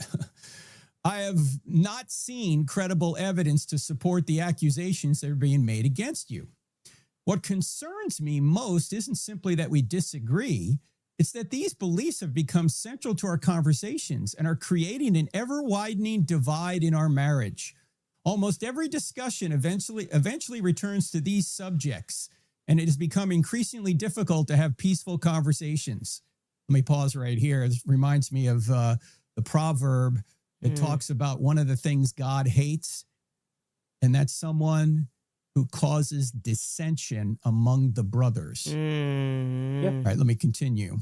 No, we can pause there. I've tried That's listening good. carefully. I've We tried get it. asking We questions get instead it. of arguing. That's good. I like this level. Do you? You know, I actually A taste of your own medicine? You like it? Is it fun? Is it fun, Candace, when anybody could just pull up any email and not have to show it? Do you like it when that happens? Oh, no, you don't like it when it happens? Then maybe you should show us the emails that you claim you have. I wasn't gonna do it, but I too had a letter written into the shelf that I'd like to read. It says, "Dear Candace, you are very beautiful and wonderful and Well, she went straight to the vanity. She really is bothered when people call her looks out. That's crazy. perfect and profound. And me and my husband Oh, you're just so amazing, Candace. You're just so wonderful. Let's hear you break an arm on this one. have come together closer Cool. since watching your show. We are closer than we've ever. We were on the brink of divorce, and then we started watching your podcast. And because we watched your podcast, we know that we will be together forever and ever and ever. Candace, please put your tongue back in your mouth. Stop doing that. This is getting ridiculous. You've already shown us an email that you typed up, that you claimed was real, but did not show us any proof. You have shown us so many times different email, or you have not shown us the emails. You've told us so many times that you have anonymous emails and things like that, and that you know for a fact these people are confirmed to be experts in the field that have confirmed your suspicions, but you won't show us. But you expect them to show you. So hypocritical. It's so frustrating. I am so sick and tired of seeing Candace act this way, like an overgrown child that only gets her way and nobody else can have their way whatsoever. It always has to be Candace Owens' way exactly the way she says it. She has to be supplied with proof, but she does not have to supply anybody with proof. It's so frustrating. It's so evil. It is downright evil to do that. Amy Miller for the $10 says, "Thank you for covering this. You are awesome." Well, you're awesome, Amy. Thank you so much for being here. I appreciate every one of you guys. If you guys could, please give me a like and subscribe. If you're new here, definitely a subscribe. If not new here, well, let's get like 500 likes if we possibly can. Let's see, how many do we have? 356 likes. That's crazy awesome. Thank you guys so much. But definitely would help to get over 500 likes because I think we could bring 500 more people in here. If we get 1,000 people in here, I will lose my mind. That would be crazy. I don't know if I'm ready for that, though. We'll find out. And let me just stop right there. It reminds me of when, God said, "Let there be light." And obviously he must be referring to just light in a marriage if you watch the podcast or something. What are we doing? The psyop just has to end. It has to end. It has failed. And I have to be honest with you, Frank. You just come across as a fraud. Cool. Right? Just a Christian fraud. That's selling great. Christianity, but actually trying to socially engineer people. Says the one that hates Bible quotes. And you're a part of, like I said, that movement of Christian pastors who hail from literal military operations designed to target Christians, because that was and is still a thing. And your job is to persuade gullible evangelicals that it is their biblical duty to follow their governments into the pits of hell. It is Prove that. about control.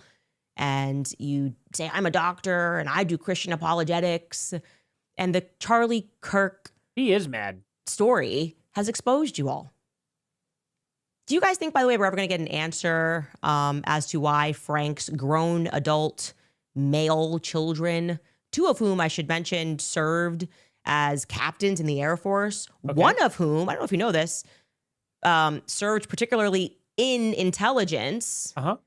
Why would any of his children at the ages that they are be FaceTiming their dad in the middle of the day? Okay, let's actually recap his story before I tell you who his kids are.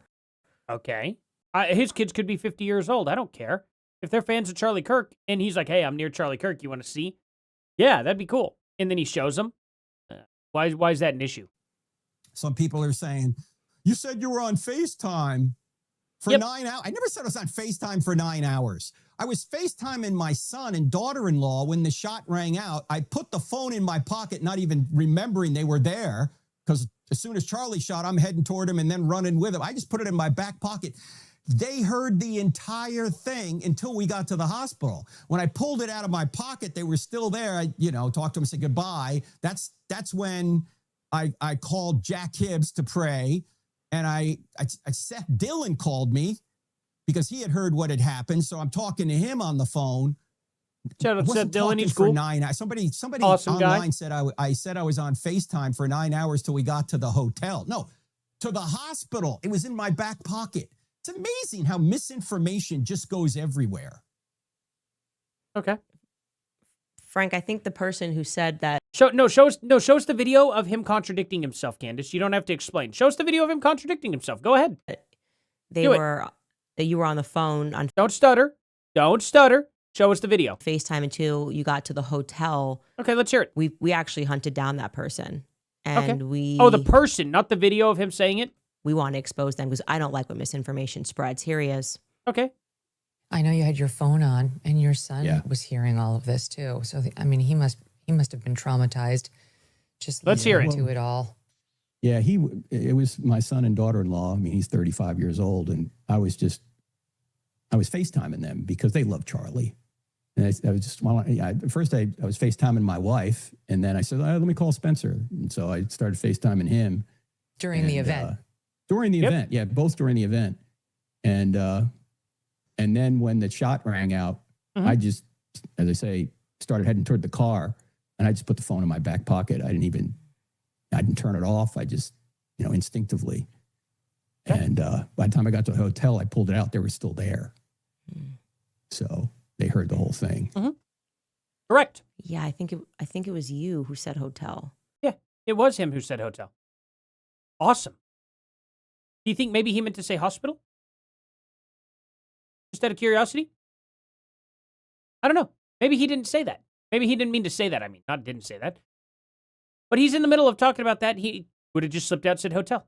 Have you never done that before, Candace? I'm curious. If I go through your channel and all your Candaceisms, all your mispronunciations, everything that you've ever said, have you ever had a situation where everything okay? Oh, okay. Oh, I heard them. Got you. Hey, you can beef. Good. But anyway, so sorry, they were seeing if they could give a beef stick to the dog, to the boy. What's up, boy? Come here, boy. Here. He's not gonna come over here. He's playing with, but it's okay. Anyway, so guys, back at the what point was I just? Oh yeah. He said hotel. He could have slipped up and said that. Sorry, family's all in here. He could have ended up saying that, and just misspoke.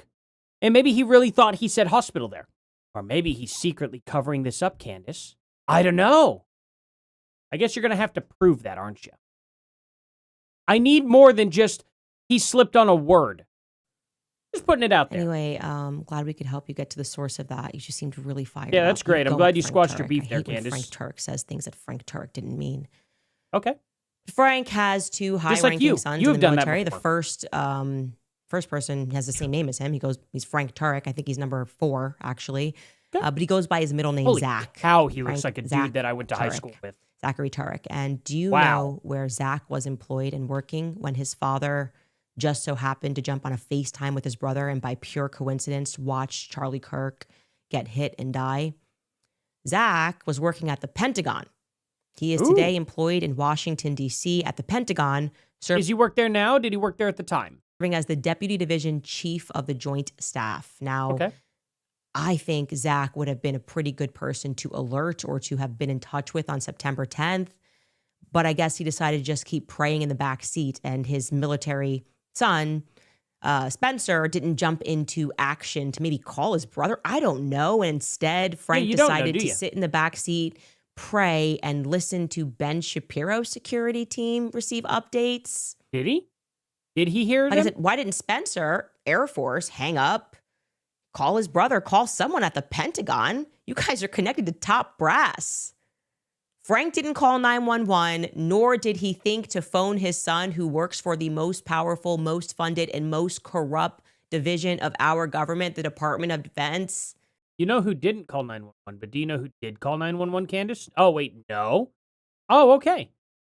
Then it's irrelevant because they knew somebody called 911. They knew somebody called 911 because they were told by who called 911. It's No, that simple. he didn't. Instead, what are we supposed to believe happened? I don't know. We're What are just we? supposed to believe, like I said, that he was just praying. He was just praying in the backseat and all of these things. Well, how about you fill in those blanks then? What was he actually doing? I don't know. What was he doing? Inspired. Don't tell us you don't know. While his son, and I hate to nitpick, but what was your son and daughter-in-law doing? Because your son happens to be funded by my tax-paying dollars, so I feel like I have the right to ask. He's also in the military, Oh, right? right. Because he's funded by taxpayer dollars, that means you get to find out when he was sitting down wiping at the toilet. That's when you get to find out when he was showering, whenever he's clipping his toenails and all that. Is that your reasoning? What were they doing? I don't know. Were they off work? If that's the case, they're none of your business because they're not on taxpayer time. He works as a branch chief pilot for the Air Force. Okay. Did he have this particular Wednesday off? Are we doing government off Wednesdays? Because he's on the East Coast, right? Yes, Candace, sometimes they do have. Do you think the government just all shuts down all at once on weekends? Well, they still got people working. There's a weekend shift. There's also a night shift. I checked. He looks like he's on the East Coast. So why at 2:23 p.m. in the afternoon is he with his wife clearing? Oh, that's so weird. How dare this husband be with his wife? Oh, Lord. Oh, man, you can't have that happen. What, is that not normal for you, Candace? Are you not normally around your husband? Cherish Psalm says, for $2, says, her not wearing the daddy home shirt. Yeah, exactly. Yep, she's got to mock Erica every chance she can. Out his military it's maroon. schedule to make availability to watch Charlie Kirk answer questions on an obscure college campus in Utah, like it's a World Cup event. It's not registering for me. By the way, well, fun fact: Frank and his son Zach, Pentagon Zach, actually wrote a book Pentagon together Zach. entitled "Hollywood Heroes: How Your Favorite Superhero Movies Reveal God." Right? The book makes the argument that Christians love a cinematic theme, a cinematic masterpiece, which draws on the biblical theme of sacrifice, wherein they are presented with a superhero who, like Jesus, sacrifices his or her life for them. Because That's a pretty Christians, common we just theme. eat that stuff up. And you know what that made me think of? It made me think of the Charlie Superman neck narrative, Man of Steel. The primary and the largest heaping of Christian slop ever attempted to be served upon the population, right? Who served it on the population? Can you tell us? 30-6 doesn't make sense. Feed them slop. Everything It in that makes initial perfect tweet that sense. went out by Andrew Colvett. It was a modern day miracle.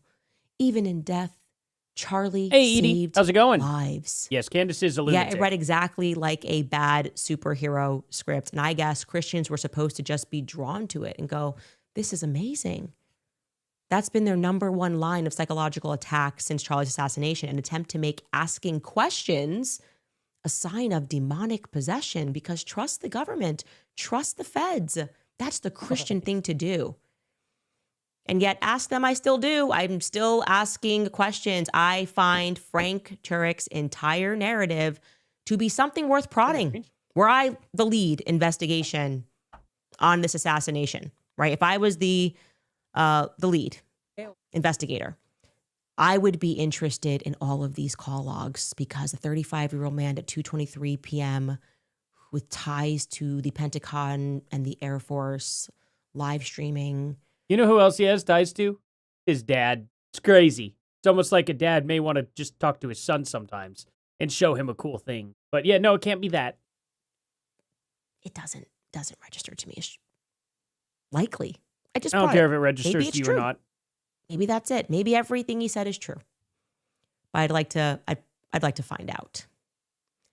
Anyway, we'll be right back after a break. All right, you guys, a little while ago I shared my exciting news that our family is Your fight swat as part of the hospital strike. That was weird. Okay, top comment from yesterday's episode. Okay, there we go. Anyway, guys, by the way, if you have a TV, if you hit your down button, go over to my face, or, click on that and hit subscribe. That'd be awesome. And you could still do it, I think, with the video still playing or with the live stream still going on. I don't think it'll take you to the profile. And also, you can hit that like button.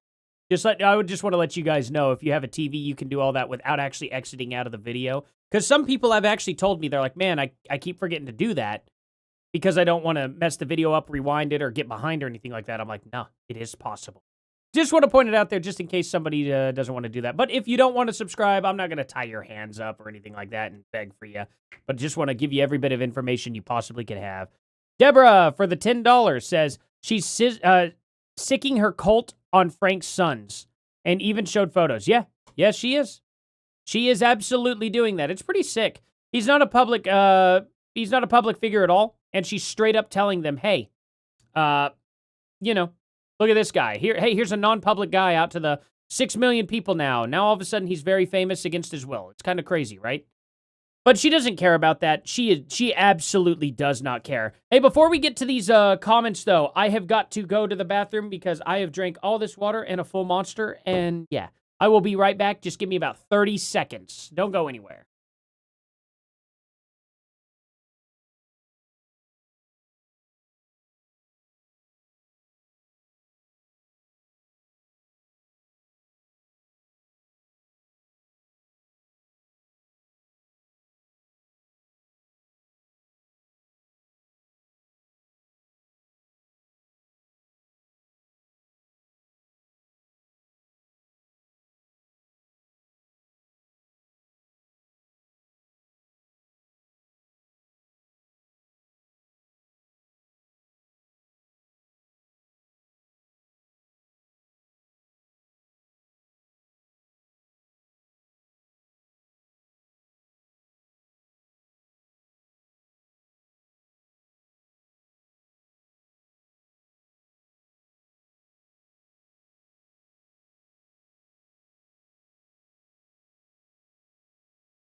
Alrighty. That was quick.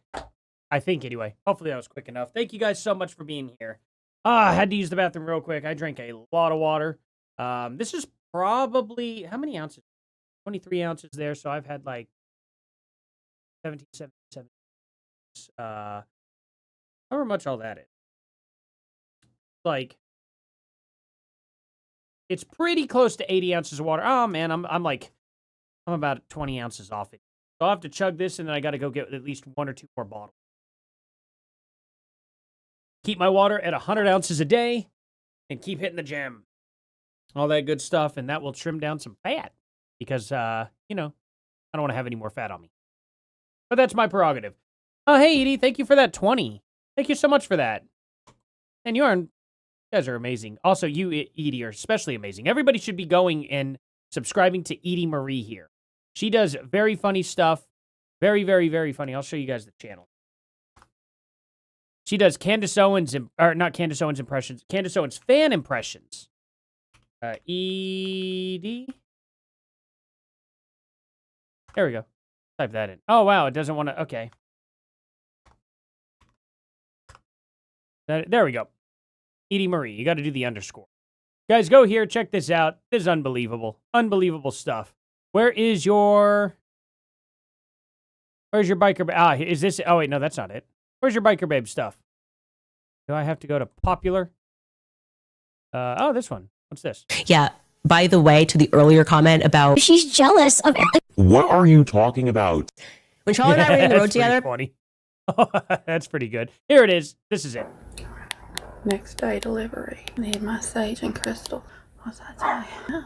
I don't want to take a survey.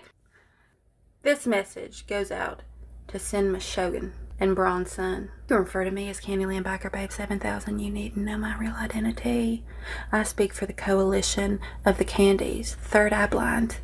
You feel good about yourself. You guys should go check this stuff out. It's great stuff. Thank you for being here, Edie. I really appreciate that.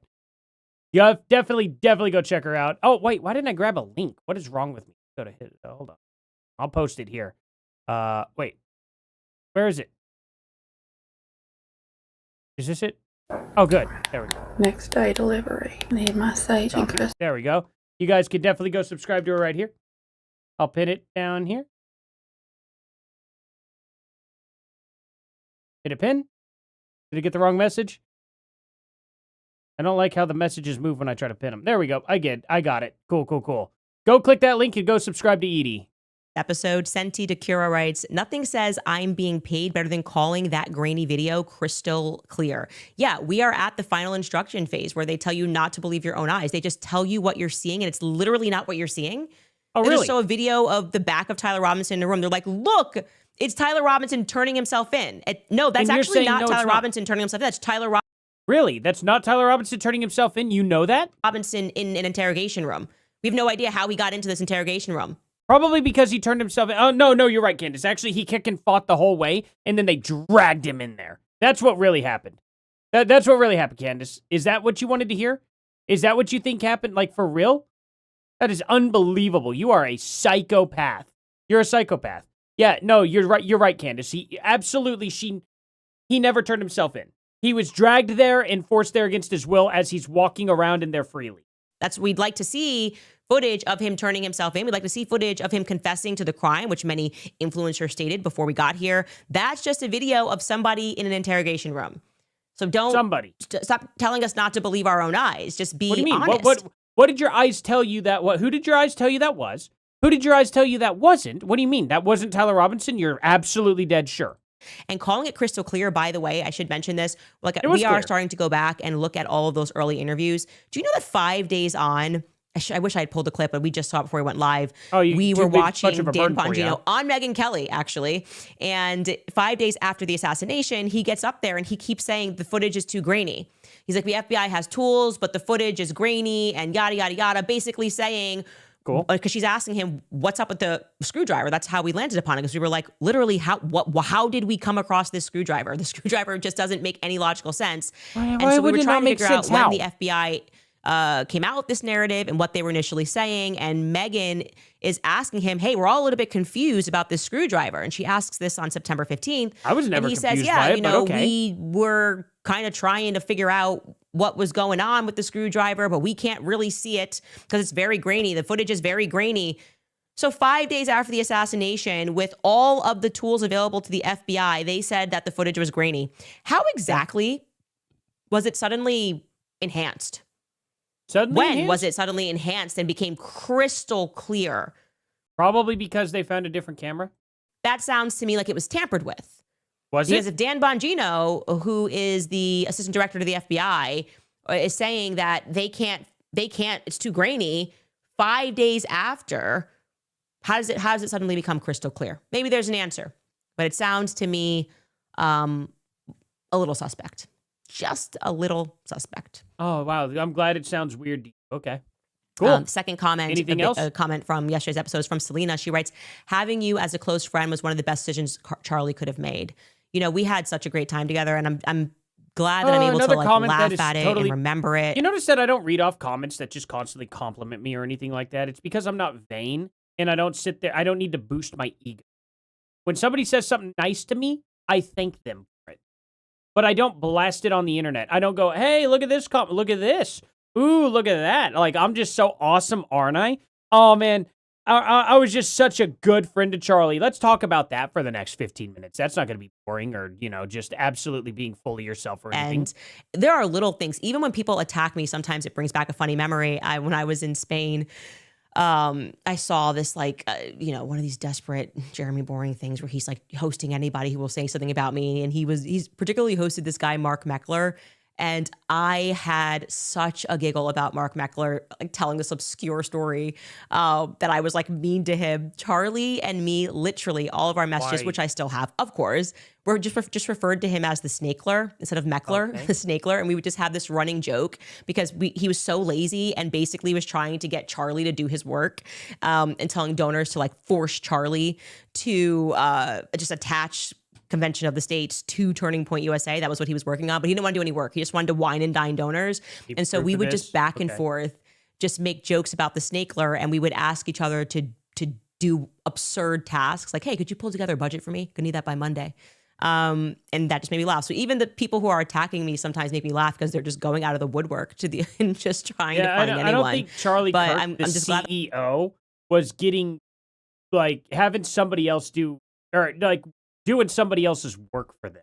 I'm pretty confident that wasn't happening. I would like some evidence of that, though. That's a wild claim. Like, this guy just out of nowhere is like, yeah, I'm going to have Charlie Kirk just do my work for me. Okay. that I can remember these things, remember these moments. I'm so grateful that I never delete anything on my phone, which let's hear it drives then. my husband Let's read it. crazy. This will be He's fun. always about, you have to have a clean digital life. And when we first got married, he was like, what do you mean you still have your email from 3rd grade? And I was like, I don't Candace, when you were in 3rd grade, you didn't have access to the internet. What? Like, wait, what? Hold on.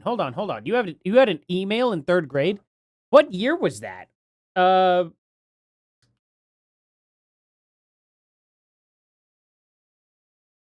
on. 1989? So 1990? So in 1992, she was 3. What year did everyone in America get, or what year was internet? I'm pretty sure it was 2000, or I think it was 1995 when public. I think it was 1995. No, it was 1993. It was April 30th, 1993.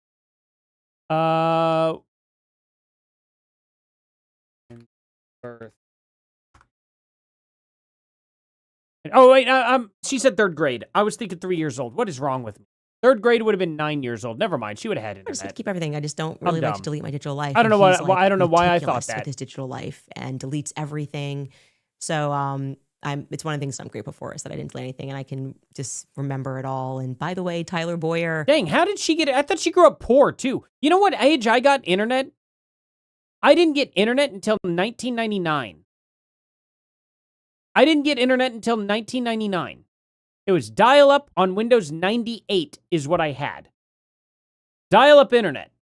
Didn't get it until 1999. It was even that, the Crazy. chats, because we would And I also did not chat get about Mark DSL. Meckler, and you just wonder when things became so fictitious in his life, you know?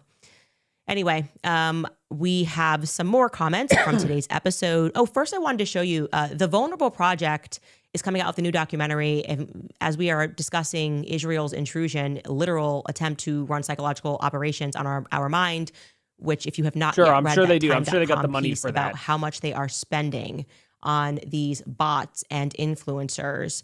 And you should, like I said, Bro, if they're spitting like, dude, I guess I'm free. I don't know. I guess they've decided, well, he's on our side, so we're not going to pay him, right? Is that what's going on, Candace?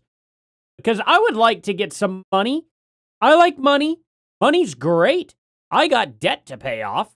I've got I don't know. I could use a new car. And by new car, I mean I'm wanting to trade in my 2000 Chevy truck to get maybe a 2006 Ford F-150 King Ranch. Yes, I like Ford a little bit better. I like Ford a little bit better.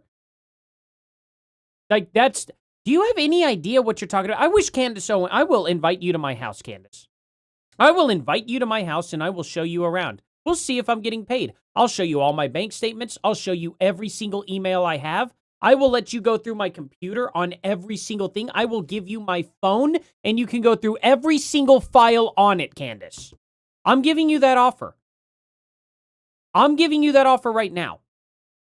You'll find out very quickly that you're dead wrong about this. Take time to read through the Faradox of faith by works, understand they are targeting not just MAGA influencers. They are particularly targeting Christians. And this is the exact strand of Christianity that these people like Frank Turek and Ali Beth Stuckey come from. And I think it is especially horrific when you utilize people's faith to lie to them, to try to make them believe in the make-believe, like total make-believe of, well, you know, God says you shouldn't question a widow or 30-06 Superman neck. And it's a miracle like Christ. It is a level of evil that there will be consequences for. I really do believe that. You know, you Ford Ranger here, heck yeah, Mary. Will repent, apologize, and correct course. But you should not manipulate people using a Bible. Yeah, I agree. You shouldn't do that to support Israel. Anyway, the Vulnerable Peoples Project is coming out with a new documentary about what's going on in, I think I hope I'm saying it right, Taibeh, pardon me, in Israel. You may have seen that village, like oldest Christian village, just being burned, and they're sending in the settlers. I truly believe this is going to be the fate of America. Down on if we my don't pay head. attention as our government is attempting to merge and it with looks Israel. Like it's too high what up. they are doing in their but own, I don't have that much head. What they are doing to the I don't know how Palestinians this will works. be done here. It's not a joke. You don't side with evil and think that chicken is not going to come home to roost. Of course it will. And these settlers are nasty. Maybe Anyway, I want to show you Trump. this quick trailer about the occupation that's happening there in Taibeh. Wait, a settler tried to choke you. What just happened? Why did we just what just happened? What the heck is this? Is this like some weird subliminal message hijacking? What just took place? Occupation that's happening there in Taibeh. Wait, a settler tried to choke you and your mother. Oh, that was very sudden. You I called see. the police, and the police arrested you and your mother. Yes. And you, this is so evil. It's hard to digest it. Harassment after harassment after harassment. It might be evil, or it might be a mistake. You do know it could probably be an accident, or they're not telling the full story. Harassment. Going to work, you get harassed. Going to school, you get harassed. Staying in your own home, you get harassed. One of them told me that in Arabic. I can come back anytime, anywhere, and do whatever I want. In Taibeh, the West Bank's last fully Christian I don't know. Is there any This proof? is the village of Taibeh. It's one important Christian village on the occupied West Bank. By the way, real ones are made in the U.S. They start like 2 families, 3 families, and then a small fence around. Yep, we're gonna mute that music. I have no idea if that's copyrighted music or not. So that's gonna suck. Okay. Christianity began here. Yep. Why are we watching this now? How is this part of the segment? I thought we were like in viewer comments. Okay. I'm gonna skip most of this because of music. Anyway, Taibeh. Anyway, we will be uploading new episodes each month, but we feature those unheard stories from around the world onto our website, CandaceOwens.com. Isn't that hearsay, though, Candace? I thought you had a problem with that. Very important for you guys to understand what is actually happening in Israel, because like I said, it is going to be our future. Okay, jumping into some more comments from today. Jenna writes, please shout out my 83-year-old father who just finished the Sean Ryan interview you gave. His mind is what an blown. Accomplishment. All that he thought was true is now in question. I am almost done reading Make Him a Sandwich. I'm excited for the book club tomorrow. Our Lady of Mark Carmel, pray for Candace. You didn't tell me your dad's name, so I can't shout him out. But hello, Dad, who watched the Sean Ryan interview. I haven't even been able to say to you guys, the comment section on the Sean Ryan interview, we went 5 hours. And it's the most iconic comment section plausibly ever on YouTube. I think it could have been the impetus behind the Turning Point USA crash out. I do believe it's also the most successful Sean Ryan episode ever in terms of just raw numbers, like climbing to like 6 million views in a week already. And the comment section really tells you how people feel about the Charlie Kirk assassination. We didn't just, of course, discuss Charlie Kirk assassination. We discussed my background, and people got to hear more about that, which they don't often get to hear because there's so many lies being written about Candace Owens and I just think people, that's funny. I mean, I was surprised by the reaction to it. It was really tremendous. We had people reaching out from everywhere, and I didn't expect it to make that much of a splash, but I'm Oh, so sure grateful you that you didn't. guys got to hear more about my story. It's been a long time since someone has given me a sincere interview. Every time I go to do any interviews, I'm in a war zone and I'm fighting, constantly all the time with people because Yeah, no joke. So you admit that this guy didn't push back on a single thing you said. Congratulations. How did you get him to block me without, like, how did I come up in your conversation, Candace? I want to know. How did I come up in your conversation with Sean Ryan? And how did you get him to block me, even though I've never interacted with him? He had to have searched my profile to find me. I'm a very, like, look at this, guys. Like, this is what's crazy, right? I have never once interacted with Sean Ryan ever. Right here. Sean Ryan. So, I've, let's see. YouTube approved and got my ad stream taken down. Oh, yeah, that was the Sean Ryan video I watched. Okay. So this is the first time I said, you could see the only time I ever mentioned Sean Ryan before he blocked me was about Brian Harpool back in April. So back in April, I had mentioned, I said, Paramount Tactical. This was 12 days before Brian Harpool went on Sean Ryan, LOL. Candace lied. That was back in April. And then I go and I go to find Sean Ryan again because I'm not getting any updates from her or anything, and he blocked me. That was it. And then before this, I was like, yo, why did Sean Ryan block me? What did I do back June 20th? And then this is the only other tweet right here. 12 days before Brian Harpool went on Candace lied. And then there's Stu Peters. I said, back your claim. Sean Ryan blocked me here on X. That was July 5th. We'll go to latest. There we go. That way I can see. Okay, this was it. April 30th. That was the furthest back. That was the only time I ever mentioned Sean Ryan ever. Then after that, I was like, why did he block me? And then July 5th, I said this, and then there's July 5th here, July 5th. That's it. The only time I've ever mentioned Sean Ryan ever. So, Sean Ryan. Oh, wait, no, I'm searching. Sean Ryan show. You can see. Wait, did he unblock me? No way! He unblocked me!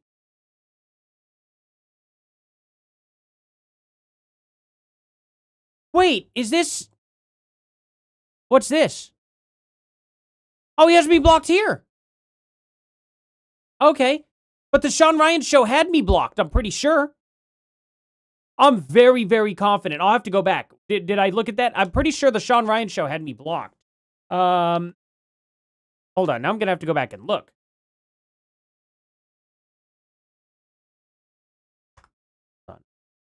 Sean Ryan 762 has me blocked.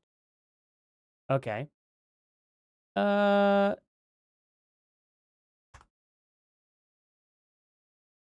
People. Oh, Sean Ryan 762. Okay. I've never ever interacted with Sean Ryan himself ever. So that's crazy. Okay, so he didn't unblock me. Never mind. I think the Sean Ryan show probably didn't have me blocked. I thought it did have me blocked, but I guess I was wrong. I don't have any proof of that. So I don't know. I could have been mistaken. But the actual just Sean Ryan, not the Sean Ryan show, Sean Ryan himself blocked me. And I have no idea why. Isn't that crazy? I wonder if he's ever mentioned me. Artie. Nope. He's never mentioned me. Trolls, maybe? Does he have any trolls? July 23rd. Okay. I just have to stress this point. This was attempted against Donald Trump. He won the 2016 election. Oh, okay. U.S. social media, there were Russian bots and trolls. NRT. Oh, okay. So this has nothing to do with it. Okay, never mind. That's unfortunate. Troll, maybe? Nope. I have no idea why he blocked me. But this is his personal account. So that means he was told about me. He went out and searched me and then blocked me. Just find it to be fascinating, Candace. I just don't want to sell my soul. And we got to talk about the occult. We got to talk about Freemasons, my belief that Charlie was murdered and it was a Freemasonic ritual, occult ritual. And that's my opinion and I'm sticking to it until I don't care about your opinions. Proven otherwise, which we certainly haven't been yet. Actually, I can show you some of these comments. I'm now in my comment section, going on to Sean Ryan's comment section, but these are just some of them. I pulled the 30-06 out of my skinny jeans to watch this. I stopped my Zoom call laughing at emojis to watch this. Did you stop your, did you tweet at Erica Kirk too? That haha, she ended her husband like Candace Owens did, back like, how many months ago was that now? 7 months ago? 7 months ago, Candace Owens went, ha ha, Erica Kirk killed her husband. And apparently that's less egregious than laughing at an emoji on Zoom call. I took a break from my MK Ultra Lab research experiment to come watch this. Oh, wow, I paused funny. removing 10 inches of soil from my yard to watch this. Okay. I put on my tight leather pants and Janet Jackson hat to watch Okay. this. I forgot my screwdriver on the roof rushing to watch this. I just took all of the SD cards out of my cameras to watch this. I Wow. stopped cleaning up a crime scene to watch it. I mean, it goes, there's no bottom to this. It is so You funny. hit the bottom. You hit the bottom here. Like, I mean, the bottom of the barrel is definitely here. I stopped yelling the widow to watch this. Wow. Well, why were you just normally scream the widow in your personal time? That'd be so stupid. Walking around, the widow, the widow. Oh, Candace is on. That's a great skit. I guarantee it. We could probably make that happen, right? Somebody could animate that. We were actually screenshotting. Somebody said the comment section deserves its own Netflix session. I literally was screenshotting these and sending it around to the team going, this is the most, I've never seen it go on and on and on like this. Yeah, it's called a bot. It's called one person is making the same joke in every way, shape, and form they can. They're all bots. I stopped at a Dairy Queen to watch this.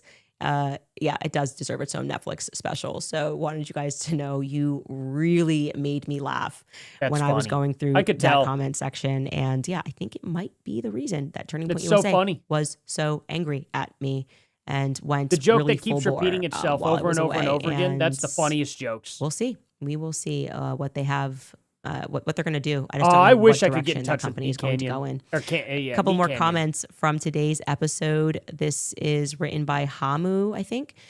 Hope I'm I was saying that right. corrected Since myself we've to paused your the exploited uncorrected culture self. wars, you Meat Canyon. I actually did question myself for a second. But yeah, Meat Canyon, I would love to get a hold of that guy. That'd be cool. There are a lot of people I'd like to talk to, but I think I'm too small of a YouTuber to get into their good graces. to pit Americans now. versus Americans. I also you think guys it's could high change time that. we acknowledge why and how We'll they've see. attempted to use Candace's identity to try to make her look crazy. This is not the first time in history this has happened. No, it's Nobody a has to long try to make you look story that of when crazy. people begin telling the truth about what's happening. They are instantly called crazy, and sometimes they are made crazy by, if you go into what Kanye was telling you, forcing psychological cocktails on them. They put them on a 5150 hold. This gets into what Harvey, blanking on his last name, Wines. did to Kanye, right? He put him The guy you defended. on a 5150 hold. I can't believe Kanye's wife at the time allowed that to happen. His trainer to call an ambulance and say, you need sleep because Harley Pasternak, your gym trainer, says so. And they do a cocktail that can cause you to then have mental issues for life. Maybe don't drink it. This is obviously what was also done to I don't Britney know. Spears. You can You only don't have to imagine take what she it. lived through as a young woman in the industry, meant to just sell sex at all times. Because I was younger than Britney Spears, I did not fully appreciate when I go back and I listen now to You was younger than Britney Spears? Did you gain some age? music that I thought was so cool. I'm looking going, this is a 14-year-old little girl and you're sexualizing her. Yep, her I dad's a look back at weirdo. Christina Aguilera's music. They're 14 years old and you're asking them to sing about sex. That's great. What does this have What to do with industry Charlie? is this? So bad industry. it's interesting that we are starting to Terrible have industry. those sorts of understandings. Of course, they did to Michael Jackson. What did he say? Jew me, screw me in his songs. He specifically laid out the Jews in Hollywood that were Yeah, but that guy also may have touched kids. Okay? I don't know that I would use him as a great example. Could he have been set up? Possibly. Could he have actually ended up touching kids? Yeah, possibly too. His whole situation is weird.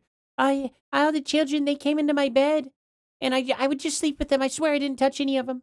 It's like, I don't know if I believe that or not. That's a weird situation, but we don't know, I guess. What's the point? Okay, you're trashing the industry. Yeah, the industry sucks. I'm glad we had this conversation, I guess. with his life, similar to agree. what Kanye said when he tweeted that there were specific Jews in his life that were doing things to him. One of the reasons I was fired from Daily Wire was for suggesting that Michael Jackson could have been telling the truth and that maybe it's time to listen to whether or not there is a Jewish gang operating in The specific reason you were fired from Daily Wire is because you violated a contract you put your big boy pants on and negotiated. Remember, Candace? Remember how you told that to Steven Crowder, that he was being ridiculous because he didn't put his big boy pants on and negotiate the Daily Wire contract? Do I need to pull that video up again real quick? I could do that in such a fast split second here.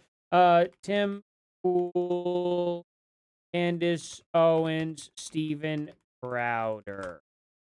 Okay. Is it that? Nope. Here we go.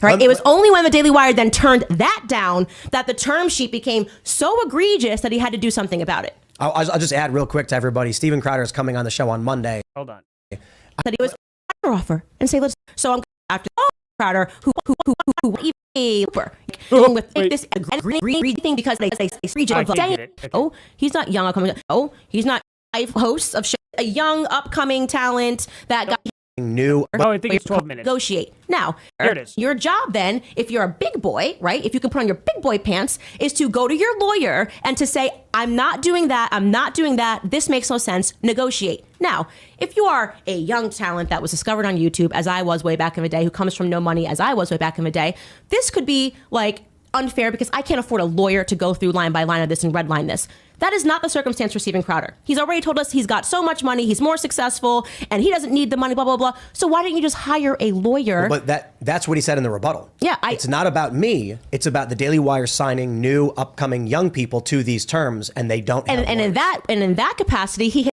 hits who? Who does he hit, guys? Who do you think he hit? Who do you think he's insulting here? Quick question. I got a quick question for you guys. Okay? Pop quiz. Do you think Candace Owens appreciates what Daily Wire did to Brett Cooper? Just out of curiosity? I'm just wondering. Do you think Candace Owens is pro how Daily Wire treated Brett Cooper or anti? Because in this video, well, he hits Brett Cooper. Right now, he's basically so who is a young upcoming talent that got signed with Daily Wire? There's only 5 hosts of shows on the Daily Wire. I mean, so you're talking about Matt Walsh? No, he's not young upcoming talent that's just been signed. Are you talking about Michael Knowles? No, he's not young upcoming. You're not talking about Candace Owens. I don't think we would say Andrew Klavan is young upcoming talent. So you're talking about Brett Cooper. That's insulting to Brett Cooper. You have no idea what he's just saying shit, right? And it's not like he's reached out to us and said, "Hey, like I'm doing this for all of us." Like it's not. He reached out independently to Daily Wire hosts and been like, are you dealing with these egregious terms? No. Isn't it funny to hear her defend Daily Wire so much and say, Daily Wire would never, ever do anything bad to Brett Cooper, ever. That's insulting to Brett Cooper. She would never get into a bad contract with Daily Wire. What are you talking about, Steven Crowder? It's Candace Owens' stance on Daily Wire and Brett Cooper right now. That's interesting. It's fun. Isn't it? Isn't that crazy? Isn't that crazy? You know? But she would never admit to Steven Crowder that he was right. She would never do that. So it's kind of funny for somebody to sit there and say that, you know, he should have negotiated his contract. And then for Candace Owens to get fired for violating her contract. Man, it's just like hypocrisy follows this woman everywhere she goes. It's the craziest thing, isn't it? Isn't it just wild? Isn't it just wild? I don't know. It's just kind of a crazy situation. She always contradicts herself. In Hollywood, when you get fired for saying there might be a Jewish gang, it kind of reinforces the idea that there is one. Like, because if I said, oh, there might be an Asian gang operating in Chicago, everyone would be like, you're not allowed to say that. There are most certainly Asian gangs in Chicago. What are you talking about? Oh, there might be like a white gang somewhere, an Irish gang. No one cares. You say there's a Jewish gang in Hollywood, and they're like, this is on your list of reasons you're fired. You're not even allowed to speculate. That's that Michael not Jackson what happened, though. That's not what happened at all. What happened is you ended up saying a bunch of positive things about the big bad guy from World War II. What are you talking about? That's why you got fired. There are so many other reasons as to why you got fired, too. You were absolutely calling out Jews as Jews doing bad Jewish things. And they said, hey, look, that violates our contract. It says right here you're not allowed to do that. She goes, oh, well, bite me. I'm going to break my contract. You could have negotiated that. You could have put your big boy pants on and negotiated that, Candace. And telling the truth. Makes me think he definitely was. And then, of course, I've since learned all about how Hollywood was literally established by Jewish gangs. So that's not a Jewish gangs. I was fired for telling the truth, or thinking about the truth, I guess. So that's great. It's always a Can you imagine? It's always an invitation to level up. Fire. And people are trying to convince you that you're crazy. There were so many clues in that firing that made me, I'm so grateful that how it went down. Even Andrew Klavan's Christ is King video, because one of the more obscure points was he was upset that I mentioned Sigmund Freud, and me going down the Sigmund Freud rabbit hole just revealed everything to me. Like, the dark psychiatry, the occult psychiatry. It brought me to understanding about propaganda, PR, these families that have been around forever, and how they operate. And if I did not learn about Sigmund Freud and how he basically just mainstreamed gaslighting people, I don't know that I would have survived what were psychiatric attacks. That's what they were trying. They were trying to break me.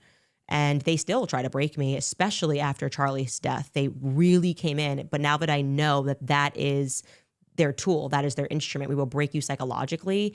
Being aware of it makes you stronger, because you see it, you recognize it, you go, I know what you're doing. That's a Sigmund Freud technique. You're telling me I said something wrong. When I said genocide is always wrong. Nope, I did not. You doing the genocide is what's wrong. Anyway, I'm kind of going over time here, but F.S. Claire writes, there are always strong signals.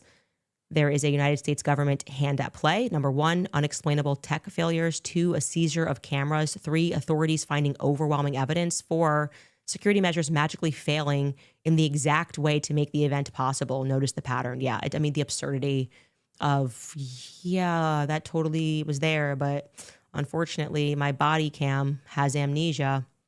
Okay. Yeah, no, it's called a low battery. Okay. Mo Ritchie writes, do you think Megyn Kelly will course correct and call out the paid influencers, Jack and Benny, for blatantly lying about... You know what I find funny? You know what I think? Why she's going on this amnesia thing and always is bringing up amnesia almost every episode? I think she is personally bothered by the fact that everybody called her story out about Erica Kirk being anti-Israel.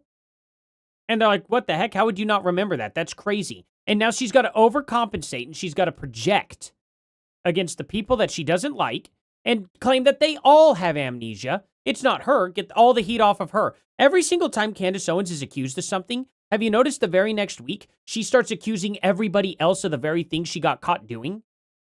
I find that to be an interesting pattern. Let's start keeping track of that every time it happens. What they saw in court last Friday. It is shocking that she's buying the Fed slop, given that she's an attorney by trade and typically more discerning.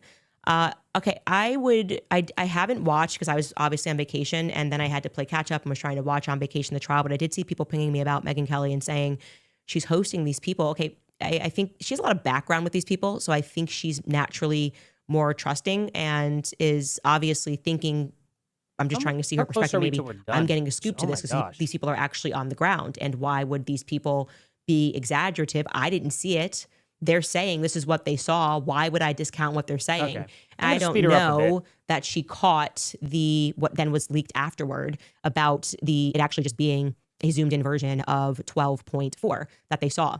I don't know what her mindset is. What I think we can assume, and also it is good to remember, that Megyn Kelly stood up to all of these people and told the truth about what Charlie was fearing in the last days. That was not an easy thing to do. They came after her hard. They continue to come after her hard every day. And she's deplatformed for telling the most important truth. Let's switch so to Trump. What I can say is that I do believe that when this trial goes through, when they make the decision in September that this is going to go through and more evidence is presented, I think she will follow that, because they can't hide behind, it's just going to be influencers that see it. I think she'll change her mind. I do. I think that she will change her mind when presented with more evidence. She may not be the first, but I don't think she's going to be trusting influencers to inform her opinion when the trial goes through and is approved. So I'm going to grant her that courtesy, because I still think what she did was a tremendous act of bravery following the Charlie assassination. When I was swimming in people calling me a liar about the Israel thing, I feel like her and Tucker Carlson were the only two people that had the courage to tell the truth about what Charlie was going through. So, well, show proof. You all three should have the text. Dog Lady writes, in our house, we all say my husband can say no to everyone but our daughter. They know it too. Go George. Way to be a solid girl, Dad. Christ is king. It's true. It is such a beautiful part of life, dads and their daughters. And I remember being pregnant and telling him, you are not going to be able to tell her no. I just know it. It's going to be. It is hard. Up, I'll say that it is hard. He's on a hunt. I don't do it. When he's traveling, and she tried that one time with me. She's I'll switch over to Trump here in a few. Just scooped her and put her in my bed, and I was like, go to sleep. We're going to sleep right now. We're almost done with this. We got Dad's not here. No one is hunting for the squishmallow. Okay, the squishmallow, the strawberry squishmallow will be found at a different time. But it is really sweet, and he just adores her, and that's how it should be. I always say that. I'm like, I know that how much it meant that my grandfather just positively spoiled and adored me, and I still It just impresses you for life, and it sets your standard as well for what you will accept when you see a man leading in a certain way, and it's important. It's important to have that. Alaska Dog. Oh, I just read that. This is a different. Amber writes, Candace, I love and respect your investigation, but I don't understand how you can acknowledge Israel being problematic but still be a Christian. I love Jesus, but I am deconstructed. The Old Testament is full of genocide. How do you reconcile that? That is a much deeper and broader discussion that we should have about theology. And there will be a time for it actually quite soon, because I am in the process of getting a priest who is known to come on the show, and I want to dive into these topics. I always have the perspective that it's not my place, and you see that I have the opposite perspective as a lot of these Christian influencers, that I've always been really authentic in my journey and open about what brought me to my faith and my perspectives. But I always think that when you have questions, I do believe in the authority of the church. I don't believe in influencers. I don't believe in podcasters. I believe in the authority of the church, where you should relay those questions. You should ask them. I ask every single one of them, and I'm content with the answers that I got. This is the authority. And so I'd love to open this discussion more on the topic of theology and not on a the topic preacher. of faith. I always just like to be in the presence of This someone is the who knows authority. more than I do. I am a layman of the church, and I am This still learning. I make in so many God. mistakes. That's why I am blessed with the sacrament of confession, which I should probably use more often. But in place for wow, the Philippines. Candace, thank you for what you do. Go Max, Christ is King. Squishmallows.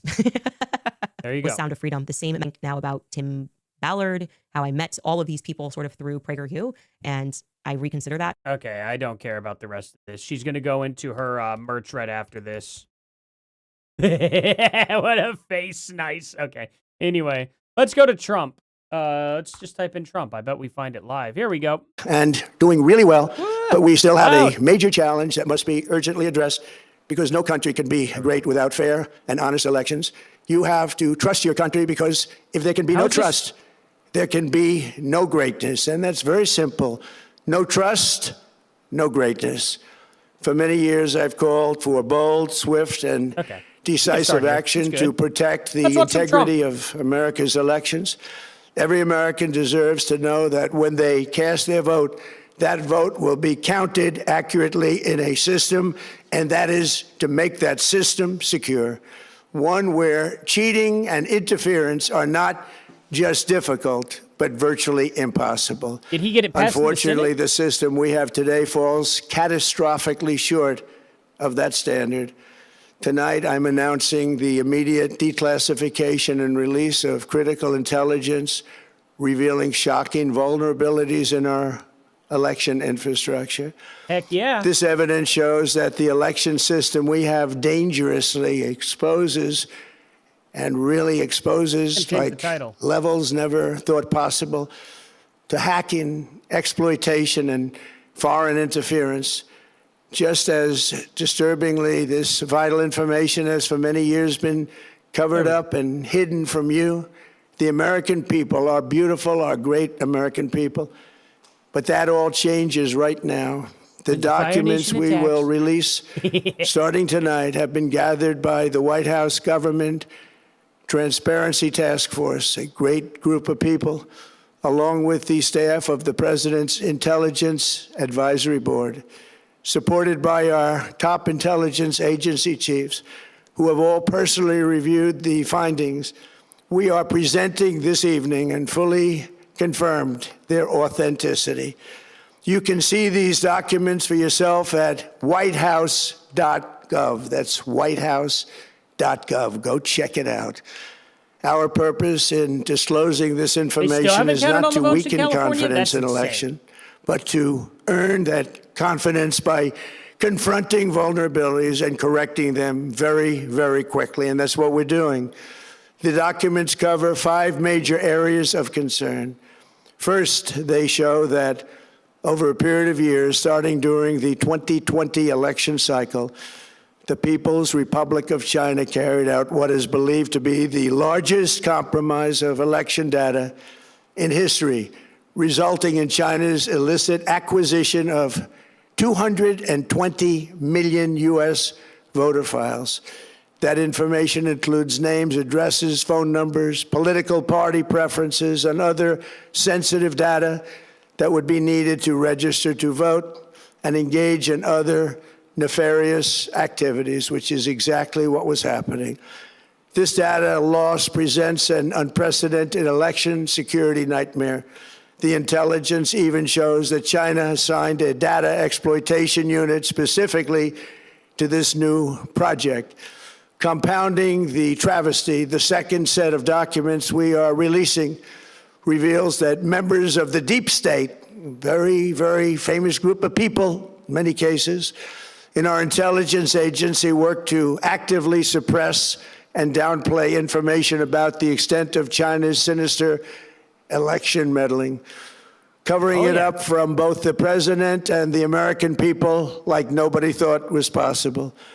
U.S. spy agencies began learning about the compromise of voter registration files in 2020 when they discovered that tens of millions of voter data, think of that, tens of millions of voters' data in 18 states have been bought, stolen, or hacked by China.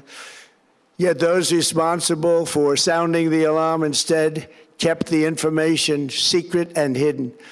They did not disclose to me as president or to anyone else, and to the best of our knowledge, they did not inform Congress. In fact, all they kept saying is, this is the most secure election in the history of our country, a standard, very pat line that was divvied out to say.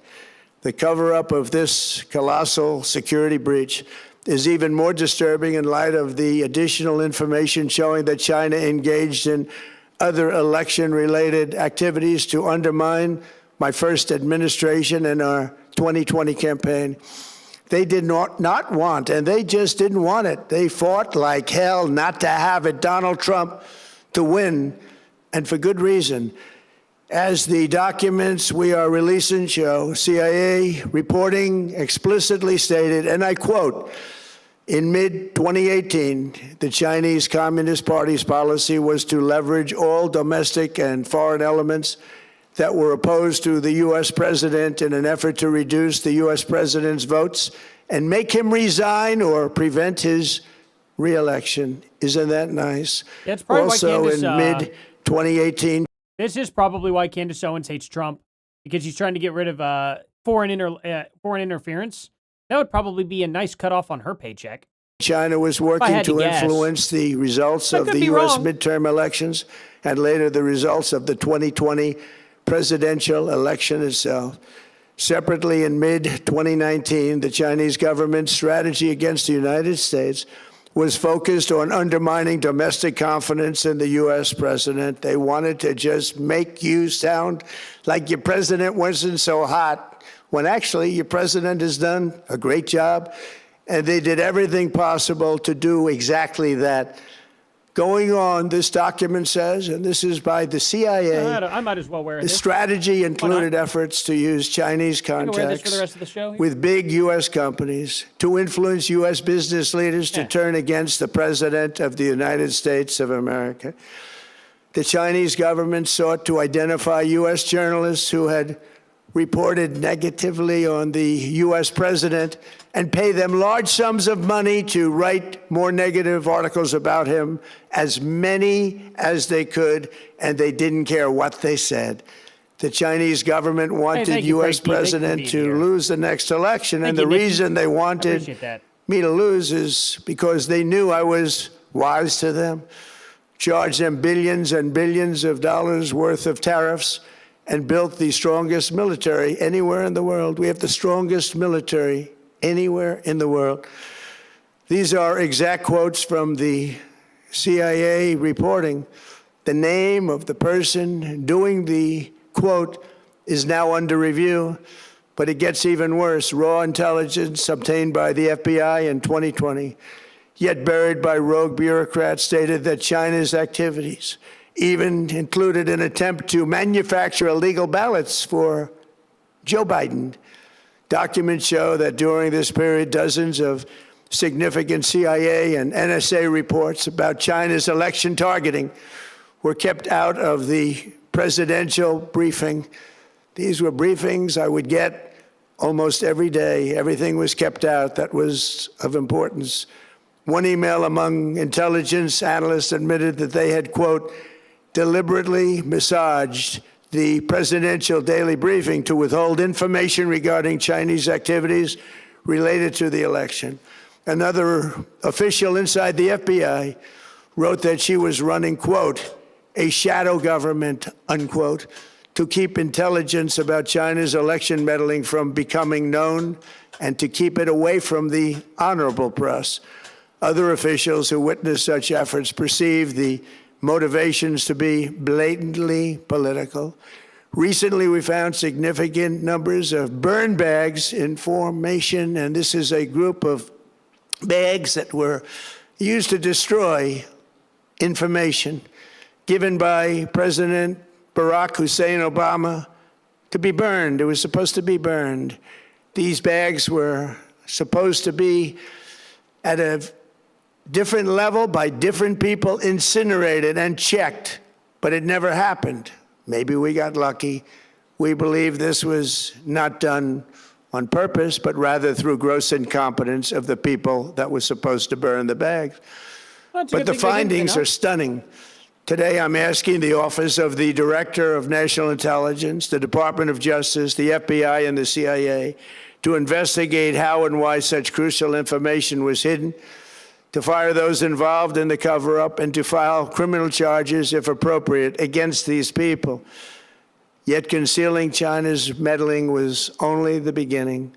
The third set of documents we are releasing proves that for many years, Americans were blatantly lied to about the security of our election infrastructure, including electronic voting machines and ballot counting systems. Thank you so much, Morgan, for subscribing. Almost all.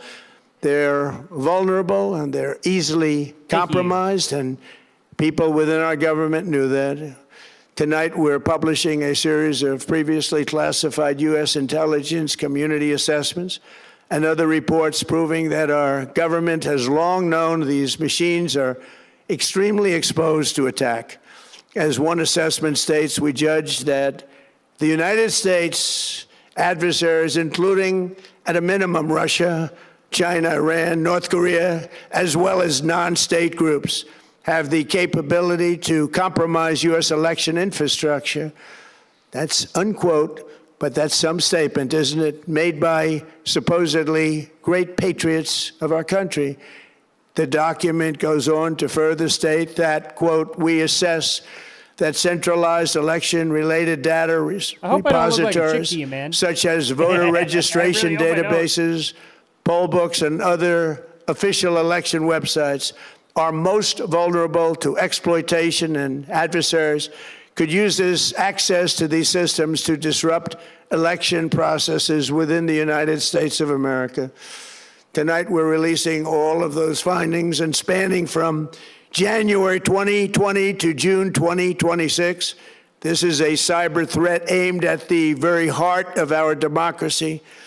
Many people have questioned whether it could actually be possible to electronically manipulate vote totals or change election results on these terrible machines. Today, we are releasing documents that show the CIA obtained reporting of a specific plot to do a big number in favor of the corrupt Maduro regime in Venezuela.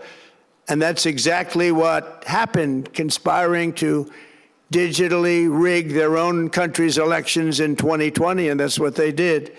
This reporting included precise details about methods to regime develop to digitally alter vote totals in ways that could not be detected even with an audit, no matter how deep they went. This intelligence underscores why we must take urgent action to ensure that our own system can never, ever be hacked or compromised like it was in the past. The fourth set of documents reveals that even when significant evidence of fraud has been detected, it has been buried and covered up. Among the disclosures tonight are FBI files detailing evidence of alleged fraud by a large-scale voter registration operation in Michigan. In 2020, Michigan State Police raided a Democrat Get Out the Vote organization, corrupt group in Muskegon. And we're so concerned by what they found. They were just so concerned, they couldn't believe it, actually, that they contacted the FBI in Detroit. The documents state that some canvassers admitted to FBI agents that they signed voter registration forms in other people's names, submitted fraudulent registration for people who did not exist, and received gift cards tied to their number of applications that they produced. In other words, it was pay, play, and cheat. The FBI agents working on the case believe that crimes were committed, yet the Biden Department of Justice slow-walked the investigation and killed it. Tonight, I'm asking the FBI director to ensure that the matter is fully investigated and to work with the Department of Justice to prosecute those responsible for any crimes. Finally, to reveal just how vulnerable our elections continue to be, we are releasing the results of a stunning investigation by the Department of Homeland Security. According to the DHS review of state voter rolls and public records, they identified approximately 278,000 non-citizens who are registered to vote in federal elections. Since Democrat states refuse to share their voter files, the real number is actually much higher than that.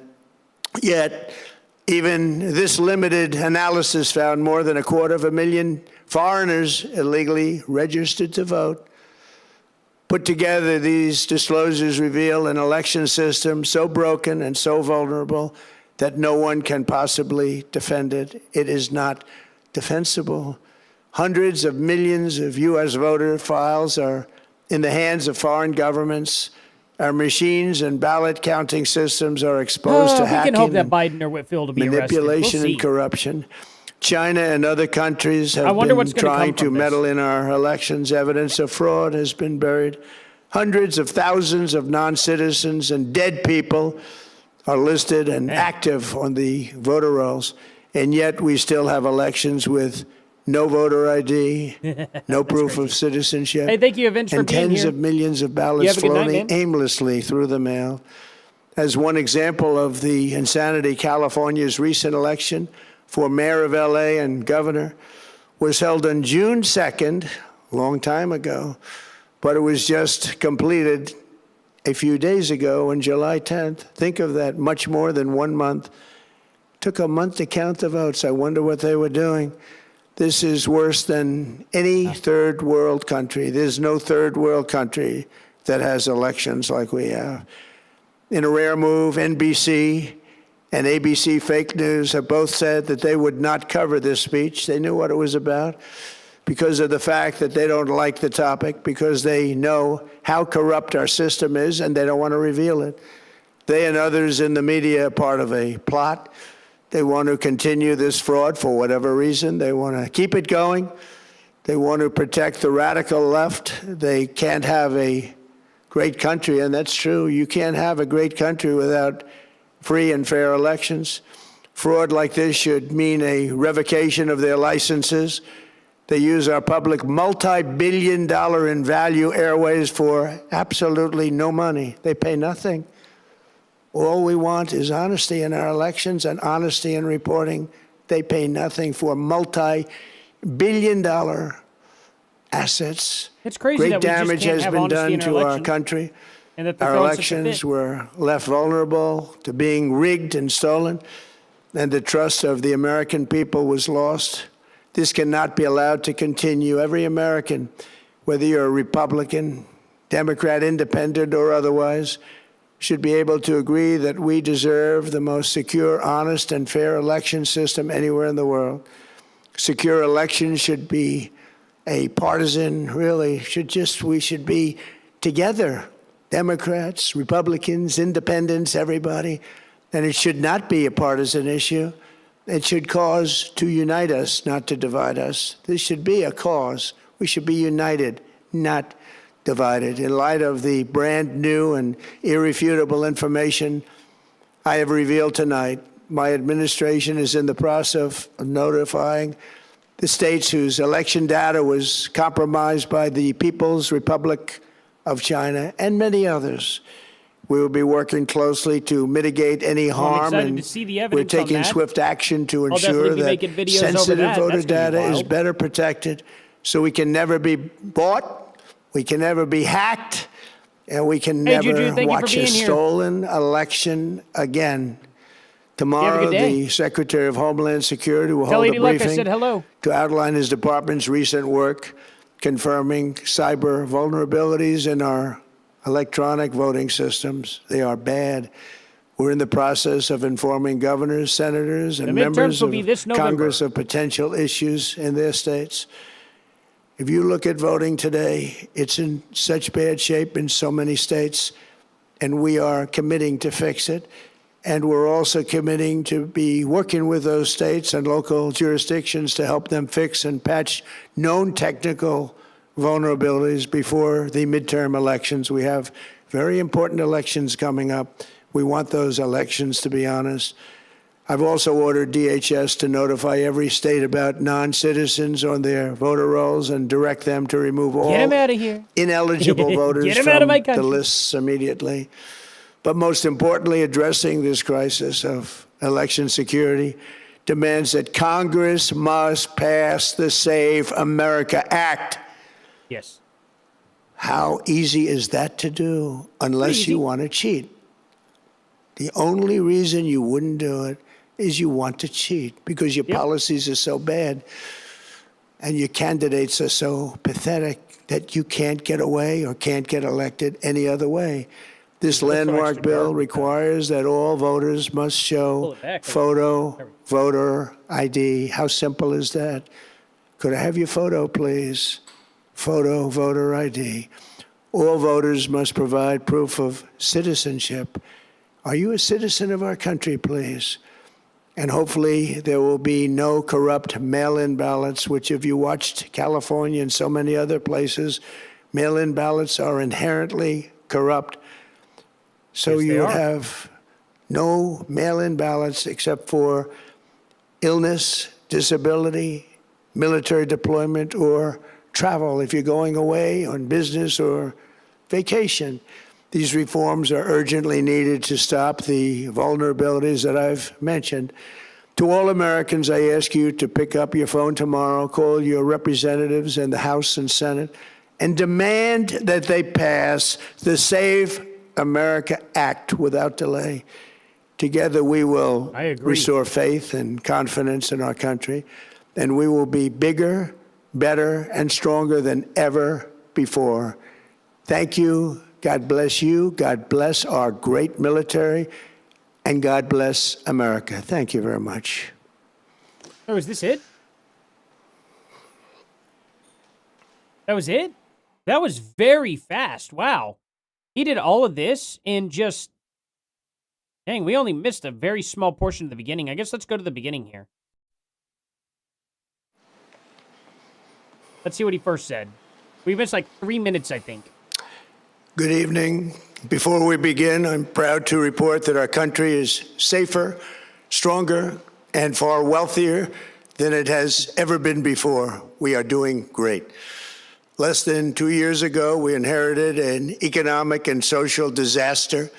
After the worst inflation in 48 years, the wide open borders with millions and millions of people pouring in from all over the world, including criminals of all types, and 11,888 murderers, many of whom killed more than one person. We had transgender for everybody, men and women's sports, crime ravaging our cities, and the whole world was laughing at us as a nation, but not anymore. 2 years ago, our country was dead. Now we are the hottest country anywhere in the world. America is respected like we have never been respected before. We have more money being invested in the United States than at any time in the history of our country. More Americans are working today than ever before. This week it was announced that inflation saw the largest monthly decline in more than 6 years. Just happened. It was just given out. The media reported it, and that is awesome. We accept it. But the best in inflation's still 6 bad, years. so, The tax cuts in our great, big, beautiful bill are saving hardworking families thousands and thousands of dollars, like with the provisions, no tax on tips, no tax on overtime, and no tax on Social Security for our great seniors, along with the interest deduction on a loan used to purchase a car, but only if that car is made in America, and a 100% expensing for our job-creating businesses. Our stock markets are at their highest point in many years, but we can actually say of all time. And your 401ks, pensions, and retirement accounts are setting records every single day, the highest in history. Good to hear. For years, we I'll learn paid the full the Star highest Spangled Banner. price I'll for get it all prescription memorized drugs so I don't anywhere mess in the up. world. Now we pay the I'll do lowest that over the course price of a day under or my two. most Or maybe I'll have it favored tomorrow. nation's policy, because I was able to get the rest of the world and the pharmaceutical companies to act responsibly.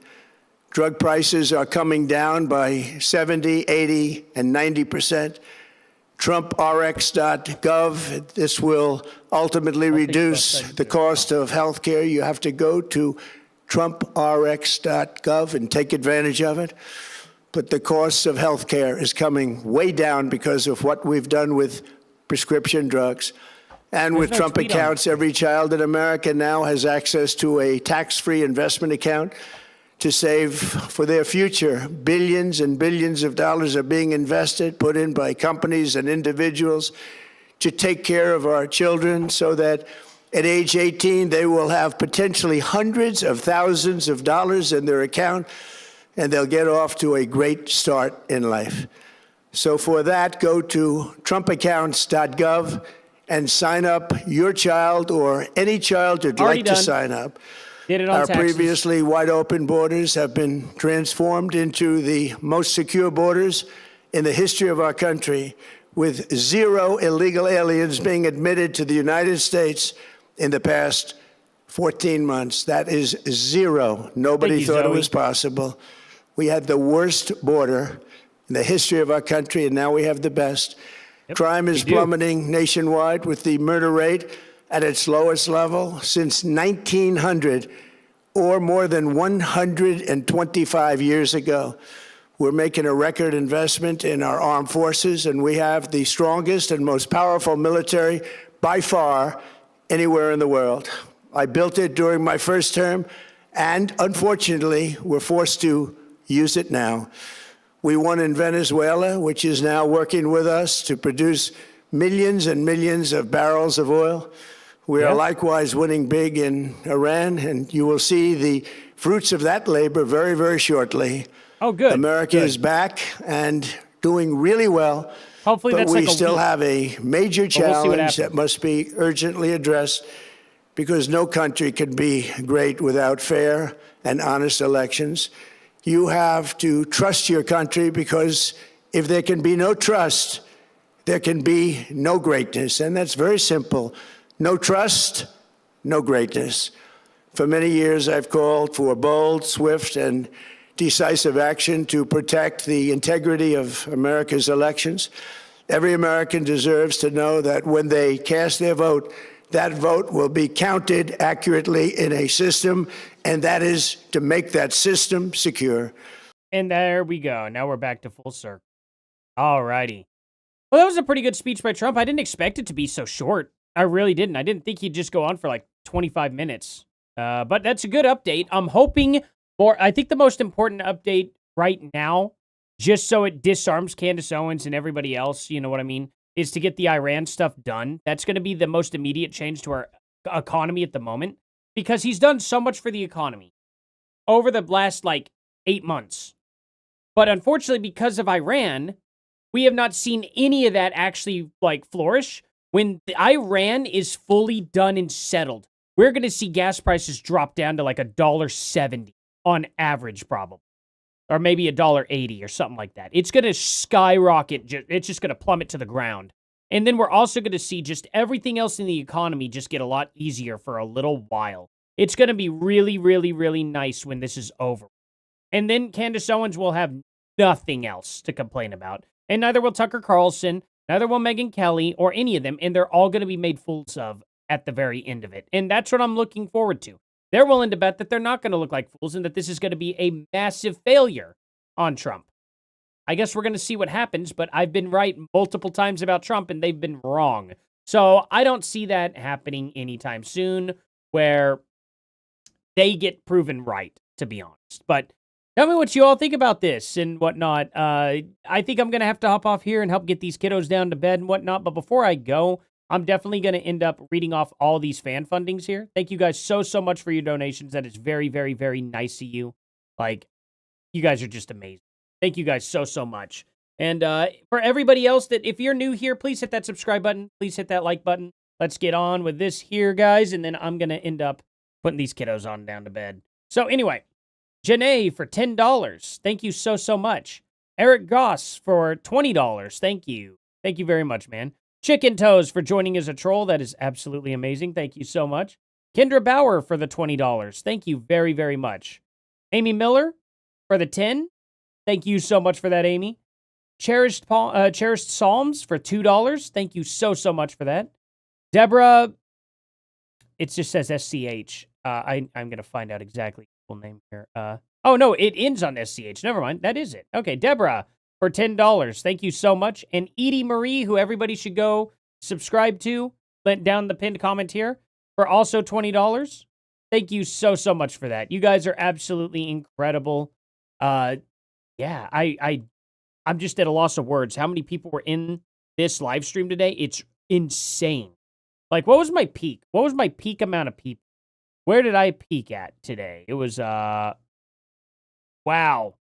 I think that beat yesterday's. 542 people.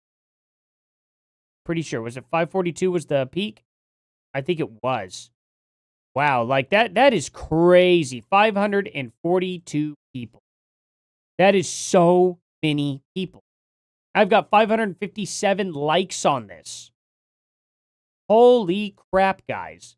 I've never had anything like this before. I never thought I'd make it this far. Thank you all so much.